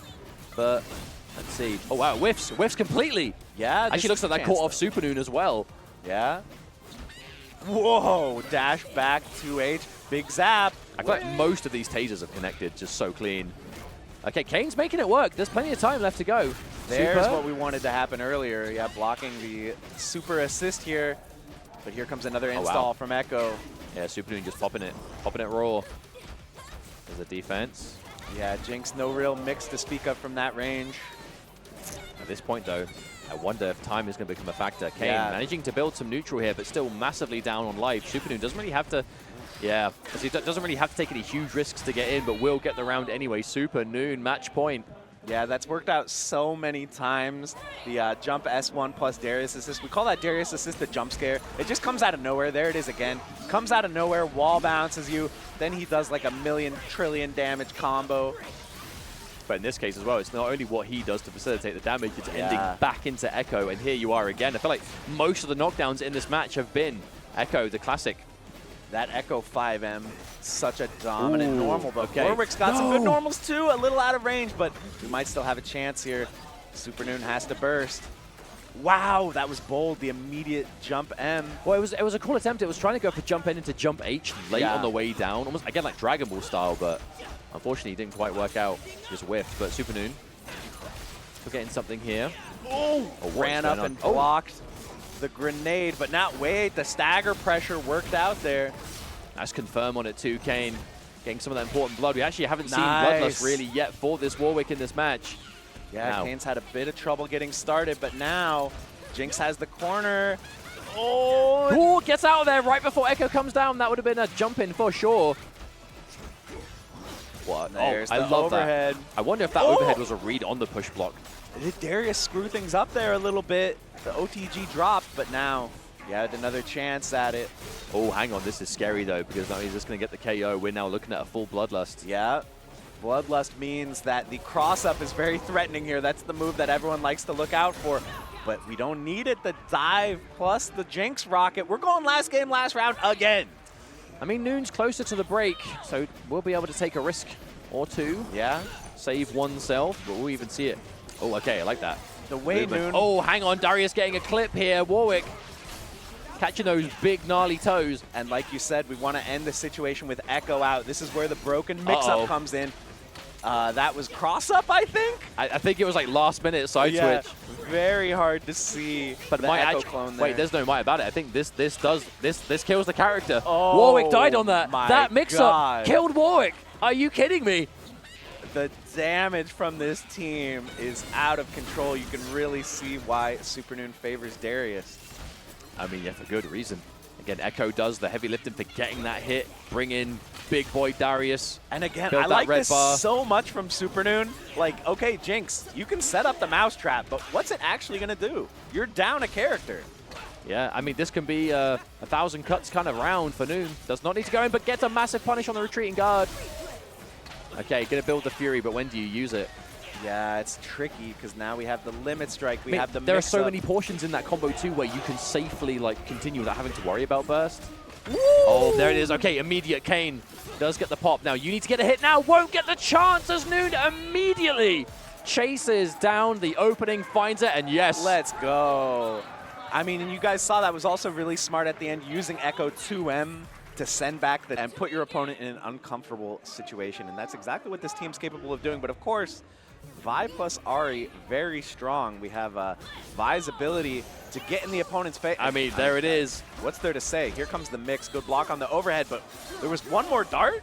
Looks like the dart hit raw there. But that's what happens, Rio. That's why we talk about how this double down Teemo Yasuo is still so strong. Is because that sequence, you're blocking it. It is immediate round start. You block the instant overhead, get clipped by Illaoi. You know, it's you're stuck defending against Yasuo for like a good amount of time by this game standards. Yeah, Globo getting the Mushroom Fortress up, but instead Yasuo gets in and gets the hit. But that was a very late double overhead. We're just doing raw super, but it goes through the wind wall. Yeah, wind wall not stopping supers. Oh, Teemo. Got to be careful of the TFT, man. And herein lies the downside, though, to the round start double down. When Teemo inevitably has to come back out, doing so with no meter. Yeah, it can be tough. We get the limit strike here. Yeah, we're going to reversal to avoid the mix-up. Vi is going crazy trying to get in here, but that jump S1 has punishable recovery on landing. Globo is going to be able to do a ton of damage here. Yeah, the Teemo assist was still active, so I think this will certainly kill. Yeah. Not even going to need to spend another meter. Yeah, that's another one of Teemo's strengths is the ability to combo off a level 1. Almost every character that can do that in this game, it ends up being really powerful. It makes it way more flexible with the way you can cash in your meter for your damage. Ooh, well, especially as well, you know, that is an element of double down that you will have access to. I know this team is mainly doing it for the super tag, but you are going to get double down combos as well in terms of, like, you know, comboing off of super. And now you can do 3 level 1s in one combo with double down plus Teemo. Or you can do 3 level 1s into a level 3 with Yasuo. Jila with the instant burst, though. Definitely a confident one. I mean, yeah, to be fair, burst. Manages to immediately get the hit. The dash, okay, hang on, Yasuo. The assist kill, and Teemo just bursts to get out of the corner. Yeah, that was a brave burst from Jila, but it is working out in droves. Yeah. Now Teemo is the one that has a bunch of fury left. Now Teemo, you gotta be careful, because even the chip damage, little bits will all add up here. Oh. Wow, that was ambiguous. That's like same side cross-up. That was really dangerous as well from Jila, because there was a mushroom there. So now, you know, all projectiles are gonna go away on hit, but if that hit was blocked, the mushroom could have potentially been a problem, but now Globo with the falling M. Another really strong Teemo move. Oh, wow, these mushrooms have been doing so much work to get in towards these badges too. Teemo gets so much scarier when he has those ready. Oh, wow, gets away from the throw, but Yasuo keeps stuck. Oh, gets away. A little bit awkward, another falling M, but that was a good block there. The charge H, this is trickiness though. Globo all over Jila right now with these Teemo airborne options. With just a little quick kind of parachute down, the multi-hitting overhead. Is it going to be left? Is it going to be right? Look at this mix. He was trying to mix with the invisibility active, but Jila just burst to get out. And therein lies the super tag, but Yasuo, I think, Yasuo got clipped, so couldn't actually tag into, unfortunately. Tries Another again. super tag. Oh, it's going to work. Hey, if at first it doesn't succeed, repeat until it does. Wow. Oh, wow, that was just a counter hit, yeah. That was an uncombo as well, so Jila pressing buttons for days here.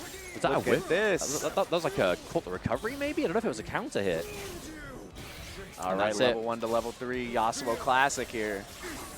All right, Globo looking good. And you're seeing that, again, the team is more than just super tag as well. It's not like it kind of just lives and dies by it. Like, obviously, it's a very strong technique, but there is the utility outside of it. Although, I mean, as we say that. But again, you might be thinking, why is this working so well?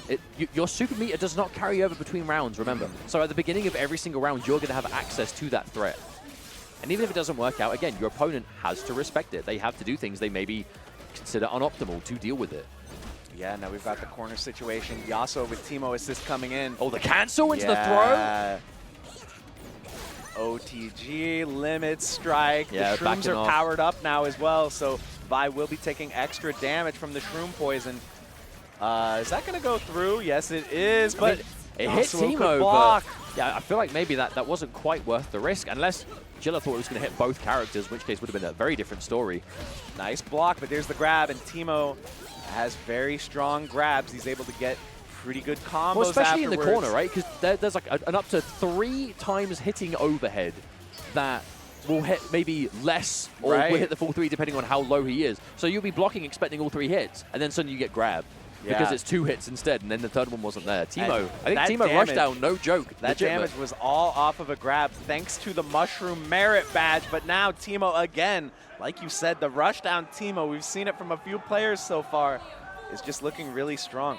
You know what's interesting is, like, yeah, we are seeing the round start super tag gambit like every round, but honestly, some of those rounds, it's like Yasuo got clipped and then you just eat the whole super, and it's not even that bad. Would you trade Teemo giving up his meter for you losing like 15% of HP and just resetting to neutral? It's not that bad, right? Yeah, absolutely. And I think even yesterday we saw the same kind of thing where even if you just call your assist to sponge the super assist, it's going to be recoverable life as well for the most part. So it's like, I mean, is it even really that much of a problem? But again, it's do you want to save it for other things, right? Because that also means you're not going to have access to it for the first few seconds of the round, and that can be all the difference in the world. Very true. We're going to see, wow, ooh, wow, no assist startup. He jumped because he knew that Vi was going to try to get through the assist, but we now have the corner, tech chase. Oh, wow, Teemo is getting smoked in the back, though. That's so much damage to take already. Oh, just hit by the raw cross up here. Yasuo's going to go almost to the corner, but the reversal gets out. Oh! Full range confirm off the darts. That was clean as a whistle. Speaking of darts, here they come. This is going to be totally safe.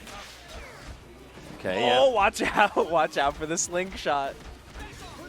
And it's such an instant one, like A to B, because when Teemo has the neutral, you know it's long distance. It is just playing for that, and there it is, the catch. Yeah. Punish on the push block. I think we're definitely going to see a kill here unless Globo drops. These are hard combos, but...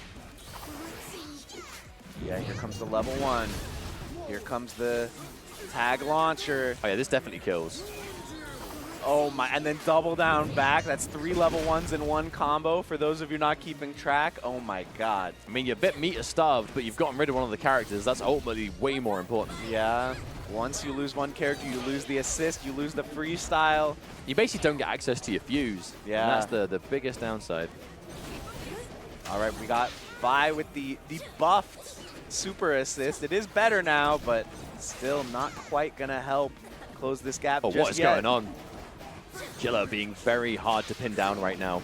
I mean, not an awful situation to be in, right? I mean, you are losing, but this is by no means... Oh, the fire. The fire terrible. lasts so long. Oh, hang on. Getting clipped by the dart, though. Not a great position, Jila. You got to find something. Good block.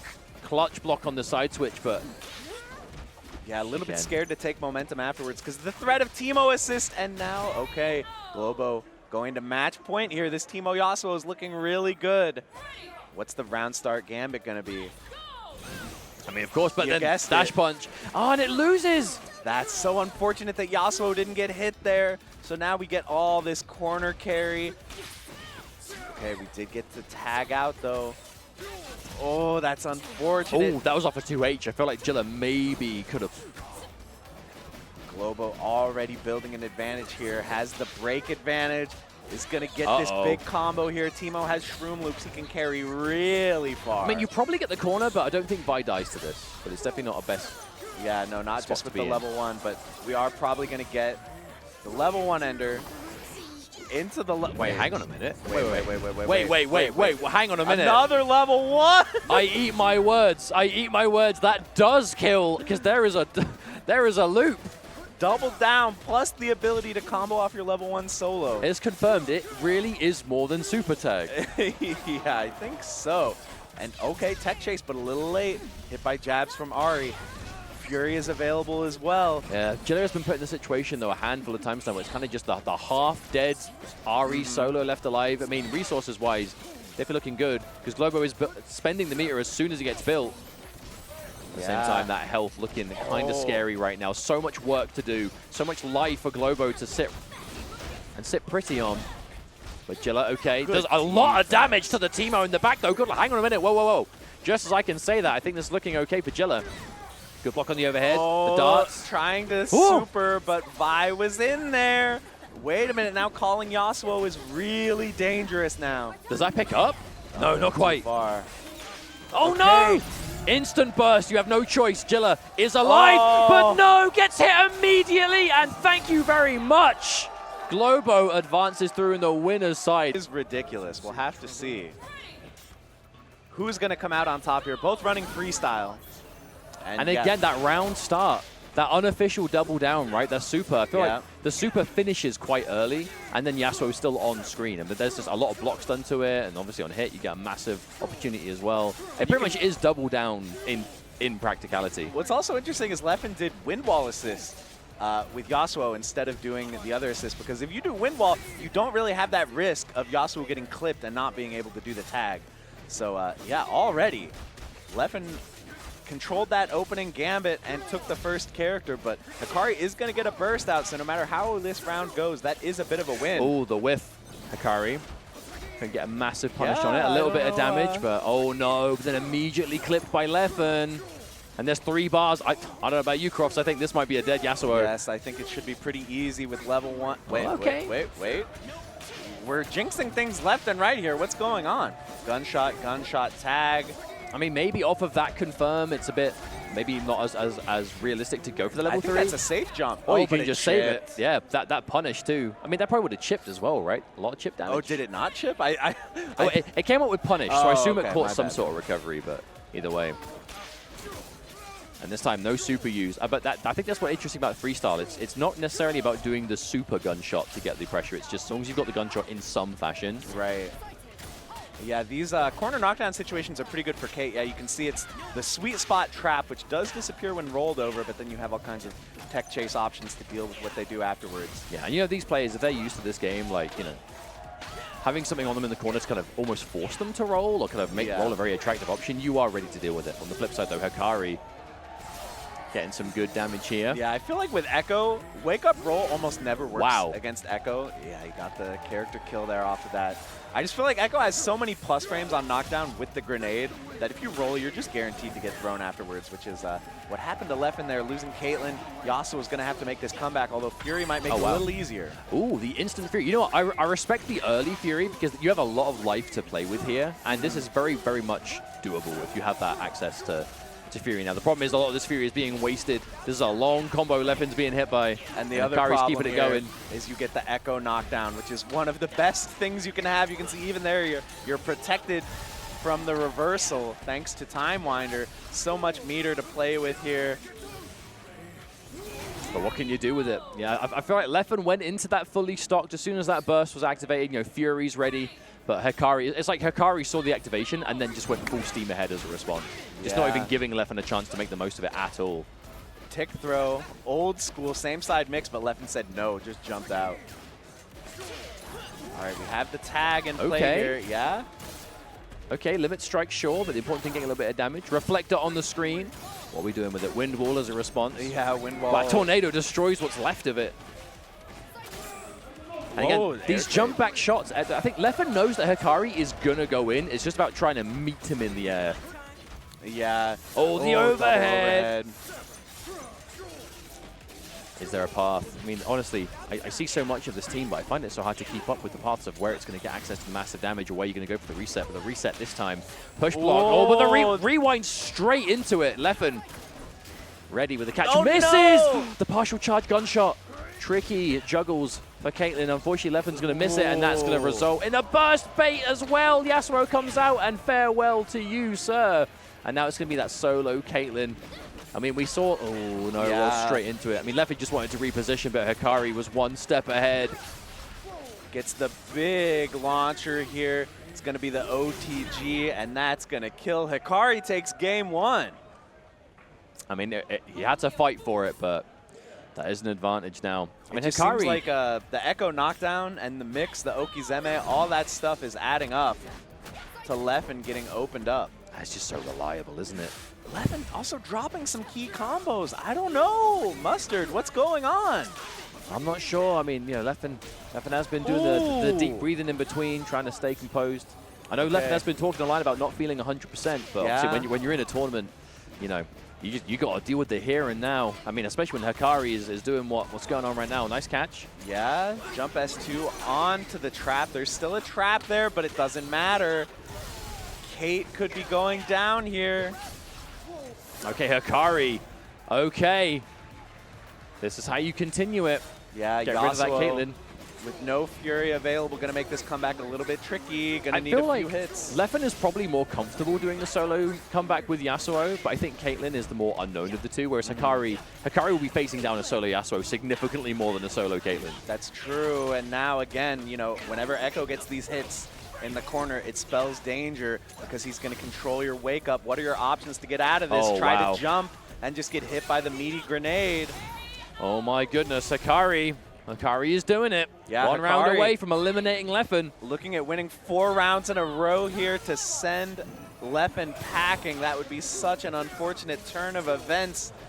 You know what's crazy about that as well? Because that's not actually a legitimate double down combo. I don't think it has the kind of scaling you'd see from like Super Darts or Jinx Beam. Up, but wasn't confident in it.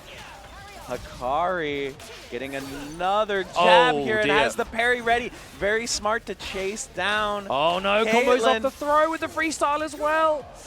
Not a huge instance though, Caitlyn. I mean, this is going to be rough. Leffen has to get some control here because right now it is all Hikari. Yeah, you can see Hikari's just using the wind wall to say, I don't care about your gunshots. Here's the cross up. Same side, raw launcher connects. That's going to be a dead Caitlyn. Easy stuff here, and now again it's solo Yasuo The question is, though, is that going to be the last of Caitlyn we're going to see from Leffen in this tournament, or is there going to be some signs of life? Leffen, if you've got anything in you, we've got to see it now. But Hikari manages to find another hit. We have, like, infinite meter on the player 2 side right now. Hikari, gets the hit. I don't know, I think that might be it if Hikari nails this. Yeah, here comes Yasuo, keeping it simple. And that is going to be enough. Into level 2, you can see the disappointment on Leffen's face. Hikari played so well there. You're getting a grand. You know, I think it's like, I actually have the distribution. I'll bring it up for in between the matches, but yeah, it's not a case of you have to win to make any money at all. Even making top 8 will give you a decent chunk of change. Yeah, joint 7th, the lowest you'll get in top 8 is $1,250. Wow, not bad for a top 8, but right now, this combo is looking not too bad for Yasha. He's going to force out the burst from INZEM here, or from SonicFox rather. The backup player is the one who's responsible for bursting. But it's important to get rid of that burst early, especially, right? Because it means you got that significant hit early, get that resource gone, and now Yasha on the receiving end of this. Yep. And now we are going to get this Teemo corner positioning, which has looked really strong so far. You can see we got the fire out there, and it actually hits. The fire will destroy any and all projectiles that contact it. That max range pickup, good lord. The knowledge from Yasha on tiny Teemo as well. The corner carry from Ahri is crazy, but not what far a enough. Block. Yeah, INZEM manages to roll out, block the situation, but there's the eventual open up. But was Yasha not confident? Maybe not, but that's just the straight up meaty. Yeah. SonicFox being very animated on Wake Up, and Yasha going to make them pay the price. Okay, yeah, that's the life bar gone. Say goodbye to SonicFox. What's INZEM got? Yeah, solo Teemo can be a little bit tough. I mean, especially with this amount of life to go back from. Oh, the overhead. Okay, Yasha, smooth. Yeah, I hate to sound like a broken record here, but that's a very Dragon Ball style overhead. Like, you're in the air and you do a very late air normal, because a lot of people will switch their guard automatically from back to down to try to block the high-low. I actually quite like the way that Yasha is playing around this neutral, though. Like, not really looking to fly in. I mean, obviously you're playing Ahri yourself. The coordination between these two is so insane. As soon as that Teemo hit confirm into jump down H came through, SonicFox was there with the follow-up, and now is going to take out this Ahri. That's still connected as well, the setup, and that's going to be a goodbye Ahri. And corner positioning as well, really important. Even when you kill a character, you can keep the corner. Well, I know that, again, both Fox and INZEM have been quite vocal about believing that, you know, duos is a, you know, arguably maybe a better way of playing and competing. But again, you have to prove it in competition, right? And this is the best way of doing so. But it's difficult, because if you're playing a duo at this level that so few will ever be able to achieve, you have to have the utmost faith in your partner. You both have to have elite level knowledge of the game to understand that they will do the right thing at the right time. You have to react to things maybe you're not quite ready for, and vice versa. Cross up into cross up is going to open up Yasha's defense here. It's crazy how much of SonicFox's openings come from, like, the aerial. Like, it's not just like empty jumps, it's a lot of, like, weird air dash shenanigans. Wait, oh no, only 1 meter. There's no way. Okay. Is that going to do? Oh, there's no way! What? They know the damage cutoffs way better than I do. I thought there was certainly no way. But the thing is, even if you survived, it would have been by an absolute shred of life. And this is a team that they will get that chip. Like, that is not a matter of, like, if, but when. Yeah, we're still we're working on our will it kill skills here. We might need a little bit longer to get it down in this game. Okay, Yasha, this is the good opening you need. Rare footage there not being a break available. Yeah, we're finally seeing a full BNB here. And wow. Yo, I love that.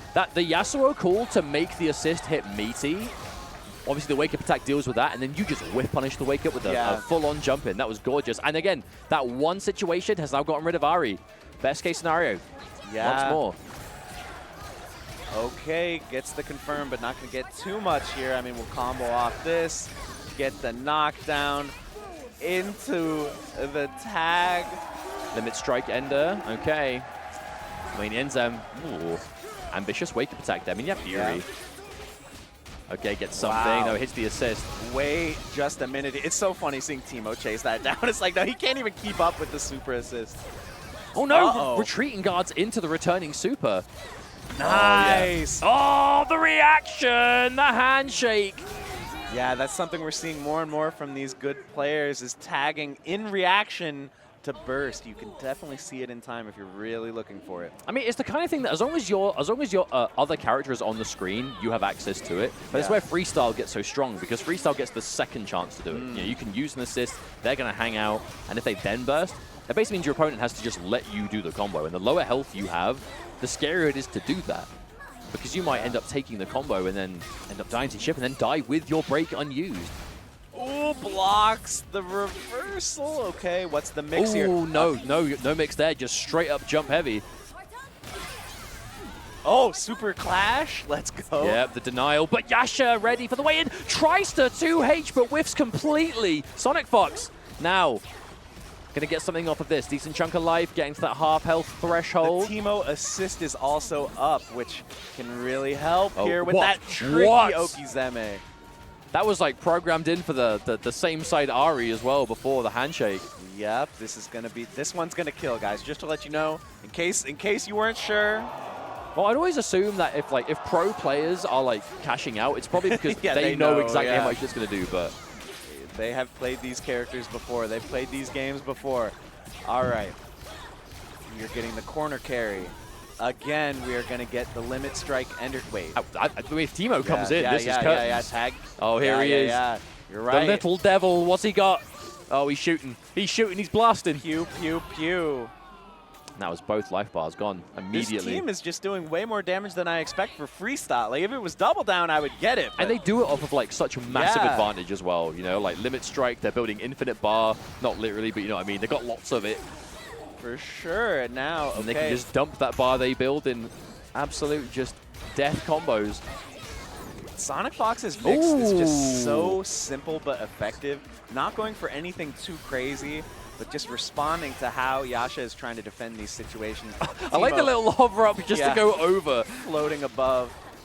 Oh, man. Got to the other side there. Windwall 8-1 projectile there.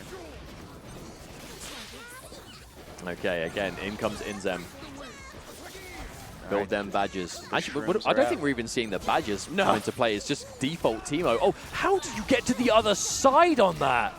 That was like max distance. SonicFox manages to find it, though. This is going to be, Yasuo's gone for sure. Certainly. Failing a drop. Yep, doesn't need to spend the meter either. This is looking good for the duo. Yeah, we might go into game 3 here after Yasha had such a good game 1, but now, oh my gosh, that pressure was crazy, but the defense was crazier. But that mushroom is still sitting there. If Yasha tries to fight out, look at it. It's just doing its own thing. When does it end? When can I escape? Finally getting a chance, but now you're back in the corner, and that weird little reverse cross-up was so hard to block. It goes back to what we were saying before, Crofts. It's only a matter of time. You can only block for so long. Yeah. Even if your defense is on point, some of the best in the game. If you're blocking for that long in a game like this, eventually that combo count is going to start going up, and that is taking us to a game 3. The layers from SonicFox are just going so deep. Like, again, it's like you've blocked the first 2 rounds of mix-up. Here's the 3rd round. I'm going to show you something you haven't seen yet this set. And again, the round start gambit working out for SonicFox and INZEM. Got the corner push, but gets away with a rollout. Okay, Teemo going to get a little combo here. Tag into Ahri, who is, again, going to go to the corner. Okay, that was nice. It's also the important for who's there for the positioning, right? If they're mid-screen, they're making sure that Ahri's ending it, because that's where she's stronger in the corner. That's where Teemo gets to really party. Oh, but a nice catch, Yasha. But Yasha spent so many of the last few rounds just on the back foot constantly. Yeah, nice to see him be able to get a change of pace here. There's the limit strike. What's it going to be? We've got the orb available. We're pondering it, but Yasuo's coming in. Chasing down this Teemo. Teemo, he's just a little rat. Get out of there, buddy. It's Ahri's turn. Okay, there's a quick. Oh, wow. Nice. Confirm. Hard to even call that an anti-air because it was like from the way down. But it still worked. Ooh, the tag combo. Wait, is there a path here? Yeah, absolutely. There's the team launch. Spend that bar. Goodbye. Okay. A nice sigh of relief now for Yasha. Yeah, again, we got solo Teemo. Teemo, an amazing enabler. It can be a little bit tricky in these situations. They're definitely not an incredible solo character. I mean, there is 3 bars for the Ahri super assist, so, you know. Look at the shroom. It's jumping in midair. Wait. It looks like they're in the background. Riot, please investigate. Wait, whoa. Why are they up there? Whoa. Hang on a minute. Burst fate. Burst right back. Yo, these mushrooms filled with helium or what? Oh, email apology, man. What just happened? Okay, we got the reset here, but Teemo is going to take out the assist. Yasuo chasing down with the darts. I mean, we were saying the super assist might enable, but the solo Teemo, hang on a minute, INZEM is making it work. We weren't believers, but we are being proven wrong here right now. Now we have access to super into super, That's which is what it's going to take. Yeah. Oh my goodness. The very last dart. Yeah, look at that. That is the I nod my head when I win the round to the maximum. That is well deserved. Yeah, INZEM proving this is an equal partnership on this team. Hey. Despite SonicFox being one of the best players in the world, INZEM. Teemo is not traditionally an amazing solo comeback character, but if you are as good as INZEM, yes, absolutely. Yeah. But right now, down half a life bar here. Teemo running as fast as he can, trying to get in there. Nice. Oh, there's Teemo. No, hit by the wind wall. It kind of messed up the confirm. Yeah. Oh, no. Messed up the confirm and immediately caught on the rebound. Yeah, you can't give SonicFox these types of opportunities. All of a sudden, you're in the corner. Oh, no. Corner against Teemo, too. Yeah. Oh, dear. Wake up attack. You know what? I respect it. You've got the break. That just gets rid of the mushroom. Get away. Yasha manages to find the hit. The crowd likes that one. Yeah, everyone wants to see this go to last game, last round, I think. Wake up, crouching light, INZEM, fearless. SonicFox is going to continue this combo. We're going to see the same thing we've seen a few times here. The limit strike just goes low on the front this time. Oh, met fireball to fireball. They touch tips, and now SonicFox comes out on top. Super goes through the super, but it's coming back. Crofts it whiffed, it didn't go far enough. Okay, SonicFox. Gonna be getting confirmed here. Here comes Teemo. The little terror. The darts. Pew, pew, pew. That's a dead Yasuo. Again, and it's looking really good for SonicFox and INZEM. Character advantage, break advantage, meter advantage. Yasha has a really hard fight here. Again, that response, INZEM just trying to avoid. Ooh. Okay, hang on a minute. Super assist. Yeah, you have to burst. No question about it. Another raw super, but the fireball hits. It's not over yet. Yasha has a chance. The low light connected, the overhead. 2H, the core, the happy birthday. Do you get into it? Yasha! Yasha manages to find it. The 2x KO is good, and Yasha stays alive. Crofts, we've got a round left. Last round. We've seen 2 impossible comebacks in a row. Can this really be happening? That was looking, dare I say, impossible for Yasha, but I mean, that is where the experience comes through, but SonicFox manages to find the first opening. Yasha gets out of the corner. Okay, nice air-to-air. No! Hang on, max range, standing light. Once again, Yasha finds himself in the situation. Yeah, we've got the corner. We've got the limit strike. The orb is out. Going the wrong way, though. Push block. And now, this is not a bad situation for Yasha. Nope, couldn't quite make the most of the air-to-air this time. A lot of meter, though, for SonicFox. Back in again. What a block on the cross-up. The slingshot from Teemo. Oh, massive orb. No whiff punish. No whiff punish. Retreating guard again. Yasha missed this one. We're getting some opportunities, but not always nailing the damage. Could this be different?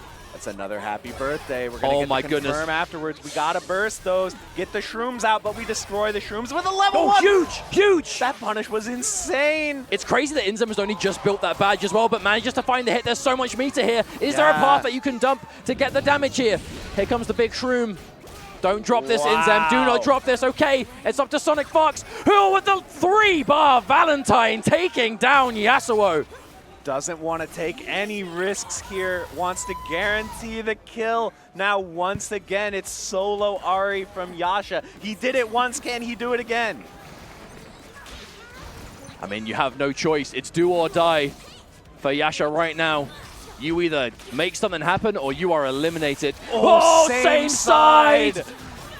And SonicFox and INZEM are going to put Yasha away. The last remaining duo in the tournament moves on to top 8. Yeah, again, we have one of these kind of standard, let's just say, top-tier teams here in Ahri Ekko, although using The potentially... two assist is quite interesting. Yeah, an unconventional fuse here. And I will say, looking at the team selection, you know, again, like, I hadn't even seen Semiij play this game until I got 2 Frosties this weekend.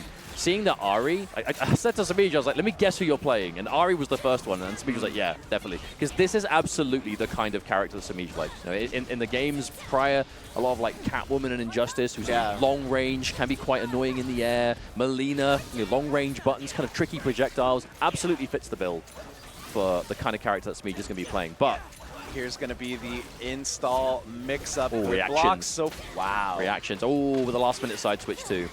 The eventual open-up has been happening all day. Good block and the punish. Semiij is ready for these level 1 Warwick shenanigans. Okay. Ahri combos. We've seen this one before. What's it going to be? Here comes Ekko. Nice. Adding a decent chunk of damage before the limit strike. And this is the interesting thing about Ahri Ekko is it is just limit strike under every circumstance, and both characters get some real scary things off it. So no matter who hits you, you're dealing with a messed up situation on Wake Up. Did you see that jab from Kayne mid Ekko pressure? That was so bold, but knew that Ekko was going to go for some fanciness during that install. Couldn't quite pick up from the max range of that catch. Oh no, Warwick. Yeah, going to be eating some damage here. Yeah, the rocket went away on hit, as you would expect. Now it's going to be solo Jinx. Might be a little tough here. I mean, I think I've learned my lesson to say it's not possible. But again, back to the wall level 3 with Jinx. Kind of rough to deal with. Able to block it. Oh my God, that hit Ekko for full damage. Hang on a minute. Whoa. That level 3 connecting on Ekko the way it did has completely turned the tables. Oh, but the grab! Is that enough? No. You can. Okay. One hit. Wow. Yeah, that Jinx level 3 connecting fully on both of them near enough. At the very least, hitting Ekko the way it did. And yeah, even on block, it was like still, it's still Jinx's turn? Hold up. Oh, nice. The dash. So many jump normals and then dash and then even more. There's like, what, 5 you had to block there? Oh, that's going to work, though. The level 1 beats the level 1. Did we get OTG side switch here? No. Get starved for the bar, though. I just realized, yeah, this might be our first match that hasn't been, that there's no freestyle on the screen at all. This is both 2x assist. Actually true, and speaking of, there's the second rocket coming through and freeing Kayne here, but so far, Semiij has really been in control of the neutral, I feel like. Of course, right as I say that, rocket into the combo. Nice limit strike. Wow. Oh, wow. Just good old-fashioned meaty light there. Don't try to jump on Wake Up. Don't try nothing. Double assist. This goes back to that kind of combo you were mentioning before with the double assist into the double uppercut. We can see the unofficial double down. And there it is. And he's in Bloodlust too. This is going to kill. Wow. Holy cow. Yeah, so the confirm builds the Bloodlust. You then spend the bar, and you've got all the time in the world to catch from it. Okay, advantage Kayne for sure. Ooh, yeah. Funky angle. Something you always have to worry about when Warwick's in Bloodlust. There's another one. We're calling that the Berserker Slash? Yeah, absolutely. Berserker Charge! The OTG.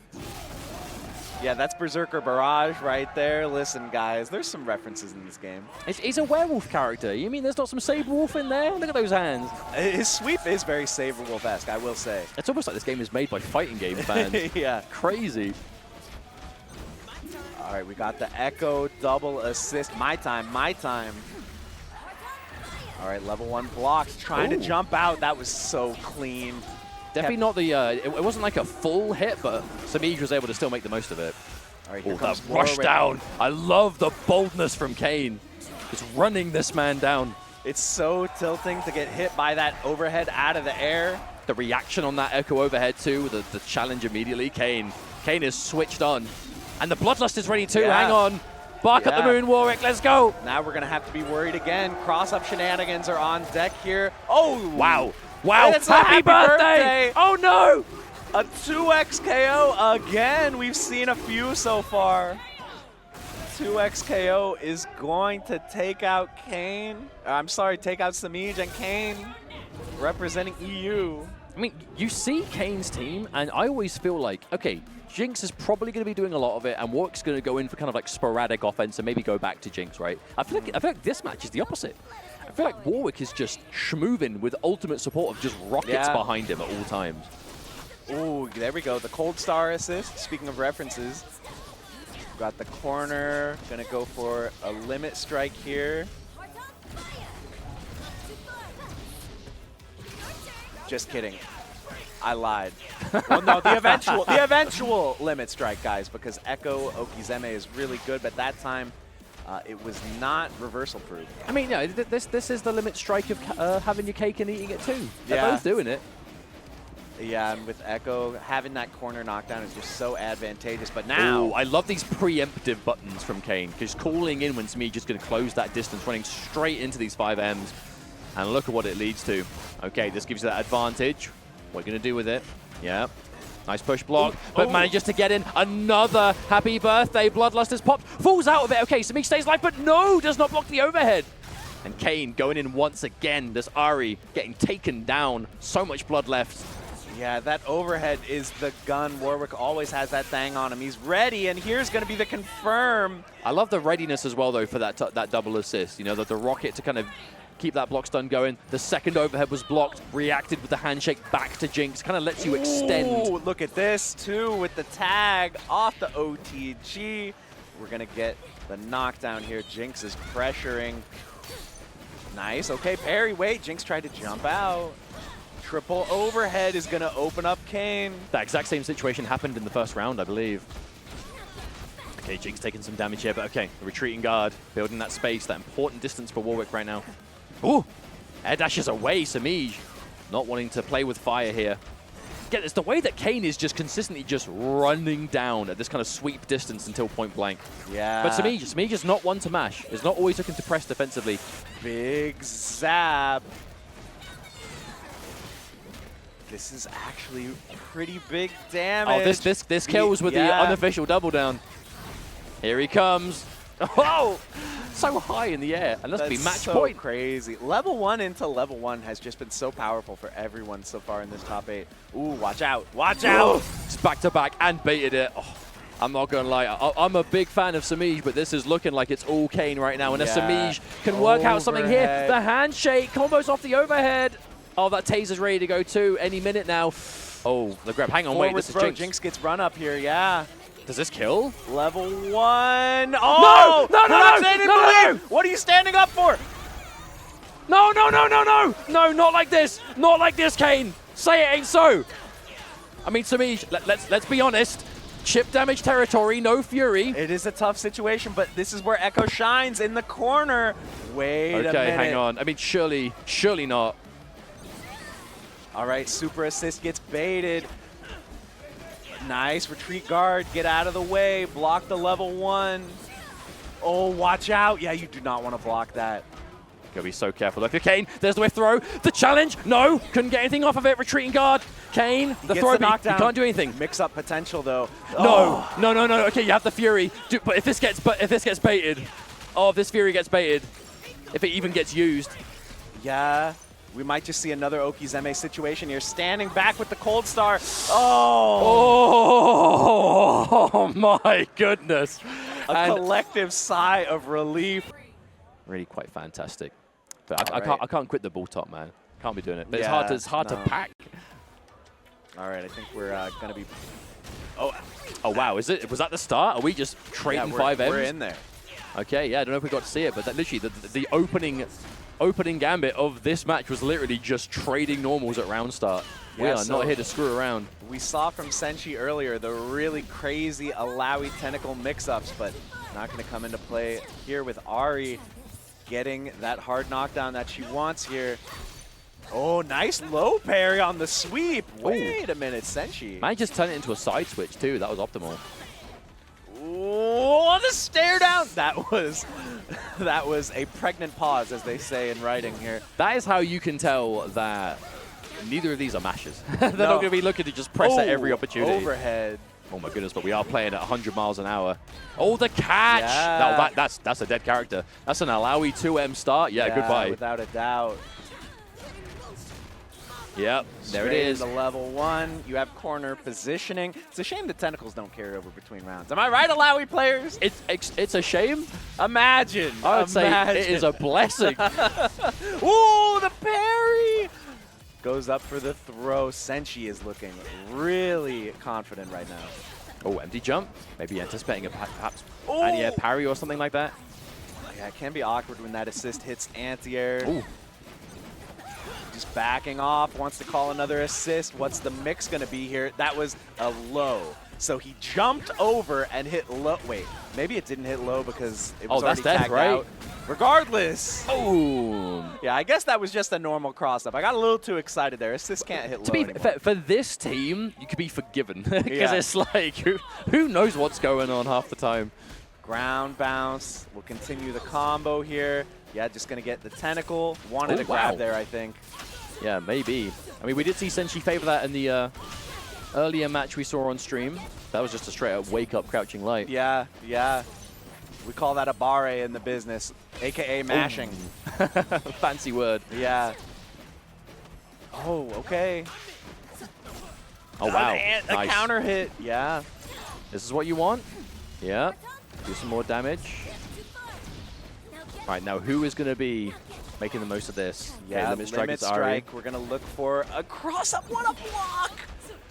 What a Ooh, tech! the tech. But thing is, Jila was so ready for that to be Yeah. tech because was already swinging, already looking for that follow-up. Man, Senshii defended so well for so long, but Jila was so fast with the jab. And there's the cold star assist. Oh, I like You press? this. Yeah. Oh, no! Didn't press. I mean, would've- press, just parry instead of a yeah, button. and then jump back to bait the burst. It didn't bite. I mean, Senshii playing like this is still very doable. You can only get one hit Oh. OTG as Ekko, yeah. Just the very tip of that wake-up attack, too. I feel like The fully charged here is going to hit. Yeah, that was a tough situation. Parry was basically the only thing that would have saved you there. I mean, I would assume this is a match that will go the distance, right? You've got that France team kill. Oh! Yeah, beating up the assist a little bit, but now... Oh, again, not pressing. But the retreating guy gets punished, responds with an immediate break. And again, Jila will not slow down. This Vi is getting in and staying in, no matter what. There's a handshake. Yeah, again, Senshii just playing the avoidant game right now. Yeah, watch out for the time winder. Oh, same side. Wait, that kind of looked like it was going to be a cross-up. Maybe. Either way, it's going to be that classic Ekko ender, I'm assuming. Yeah. Unless you bring in Illaoi to go for the super assist. But probably Ekko's stronger here, right? Unless, no. Yeah, we here want we the tentacle Oh, no, OT. didn't go for it. Oh, that's so nasty, because even if you block that there, she's plus like 1 billion. So it's a great setup after the tech roll. Now Ahri, solo bolo, going to have to fight Illaoi and Ekko. This is a good start, though. Okay, that's a fantastic opening. Doesn't quite finish the combo, but again, the classic. Drop a combo into immediate throw. Yeah, and the nice thing about this team, you know, usually one of Ahri's downsides, they made her a really good mix-up character, so in exchange, Ooh. she can't combo off throw, but with Vi, you can, and now you can take Ekko to the corner as well. Level 1. Is this going to lead? Oh! Another drop. Okay, but again, the drops immediately followed up by another hit, so Jila definitely coming off better in these exchanges. That was a huge comeback for Ahri. Was down basically an entire life bar. Yeah, you just look at Jila's face. Jila's very happy with that. Like, yeah, that was tight. I would be too, because the difference between going out in 9th and going out in top 8 is massive for players. We don't want to get 9th. That's maybe the second worst placement you can get, the worst being 2nd. Hey, I mean, there's also the point. Yeah, absolutely. Yeah, 2nd is the most heartbreaking, but 9th is pretty bad too. But there's only ever going to be one first major for a game. That's you know, also like, true. There will be many tournaments to come for 2XKO, but you're only ever going to have your... Everyone remembers the first big major event after launch, you know, and I feel like this is going to be that one. You know, and getting that top 8, getting that medal is going to kind of cement your legacy to begin the game. Yeah. You know, for the months, who knows, years to come. A lot of pride on the line here. Wow, very delayed air dash, but Illaoi. Oh, what if though? That would have been a tight pickup though. Imagine. Got to the other side. I think this is going to be... Oh, maybe a little too much dip on the chip there. I don't know if you had to tag back. Could have just killed with Vi. I like that screen space though. Bit of a little mini knock up with Illaoi. Use that time to get Ekko in. Get some of that life back. Oh no, brings it back in again. I mean, there's a lot of meter on the board, but Jila, Shimmy. movement, the parry, the reaction to deal with the dash punch. Okay, what kind of tentacle shenanigans are we going to see here? Yeah, that was a double cross up. I don't think we've seen a single player block that in this entire top 24. That is absolute filth. There are way too many layers when you're blocking that. You know what? I like this because you could have level 1 there, but they probably would have survived. And then you're playing with the dynamic of, well, do they have to deal with the technical meaty, maybe, who knows? Or spend the 3 bars, make sure the character's gone, whatever. You can always build more meter, but if you get greedy and don't use it, Illaoi might die, and then you will regret. Big counter. That's blocked. This is still very close. And yeah, now it's even closer because Illaoi got killed by the super assist. Oh, but the interruption, Senshii manages to find it. There's Level level 3 is on deck. Does this kill? I mean, I'm assuming it would. It should. We got the Time Winder, Ender. Yeah. No, what are you standing up for moments here. Oh, dear. PTSD. Yo, I'm still thinking about that. Yeah, Senshii wants to make this one. Ooh. Missed input there. Round start burst. That can't have been what you wanted. Yeah. I just, unless I'm missing something, which could I very think much be was, the case, but pressing buttons a little too heavy there. Wow, that was nice. The throw tech is protected by the grenade, but Jila still mashed out. Managed to get out of the situation. Oh my god, throw bait with forward heavy. yeah, we do be whiff and grabs right now as poor Senshii with Jila. Oh, another one. Oh, nice big catch here on this Ahri. All right, we can see the corner. I mean, you don't have the meter to dump any supers, so you probably have to go for a knockdown, right? Now here comes, I mean, yeah. Can Vi finish this off? Yeah, getting every last bit of damage. That was super optimized. Yeah, I think that really did come down to exactly enough damage. But Yeah. Jila knew that's the sign of someone who's played this game once or twice. All right, perfect scenario here. Oh, drop the hard combo. Wow, Senshii is so consistent with successful wake-up attacks. Oh, this is big. Ooh.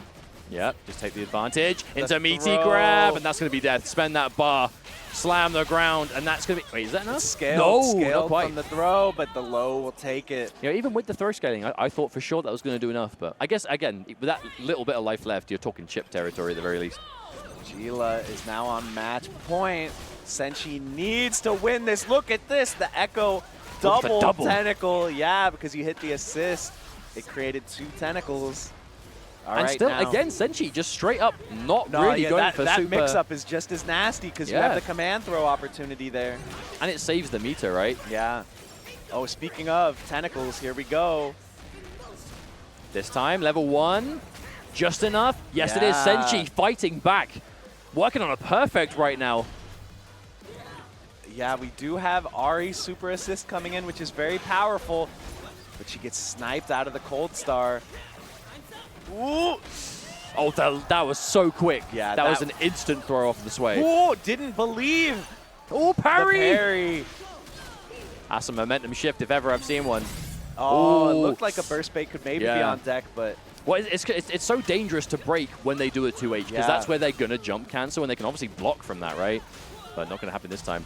But it's an immediate hit into big damage. Oh, Fury. man, another wake-up attack. Those are working out really well in this match in general.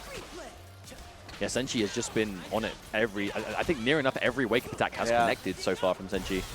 We're just going to be dumping the bar here. Is there a path? Yeah, definitely. Yeah. Ahri level 1, or I mean, Illaoi level 1 going to kill. So we're going to game 3. I am so happy this one's going the distance. Oh, me too, man. A shout out to those of you in EU watching at home. You know who you are. Those of you restreaming. All of you in general doing the co-streaming with us here. Yeah, if you EU viewers are going to stay up through top 8, you are godlike. You know, it's actually not so late yet. Now it's not, but by the end of top 8 it might be. We'll see. Okay, here we go. What's it going to be this time? Good old limit strike. Yeah, doesn't go for the setup off of that. Just taking the knockdown. But immediately Senshii gets out. And now, not only getting out, but with pretty much the exact same amount of damage in return. There's a tentacle. Yeah. Oh, yep. throw, so the tentacle's going to activate. Got him. Wow. Okay, that's enough. Yeah, Jila just letting the character go. Wow. Yeah, that super does so much damage. I feel like that was weird. So Jila obviously kind of sacking the character there and just letting him die. But that was a weird combo. There were so many points where you can be comfortably burst baited. I think it was just... Ooh, that push block was pretty good. Get out of the Time Winder. Oh, how did that whiff? That was crazy. Vi moved forward, got out of the way. We're in Fury. That last-minute retreating guard was so smart as well.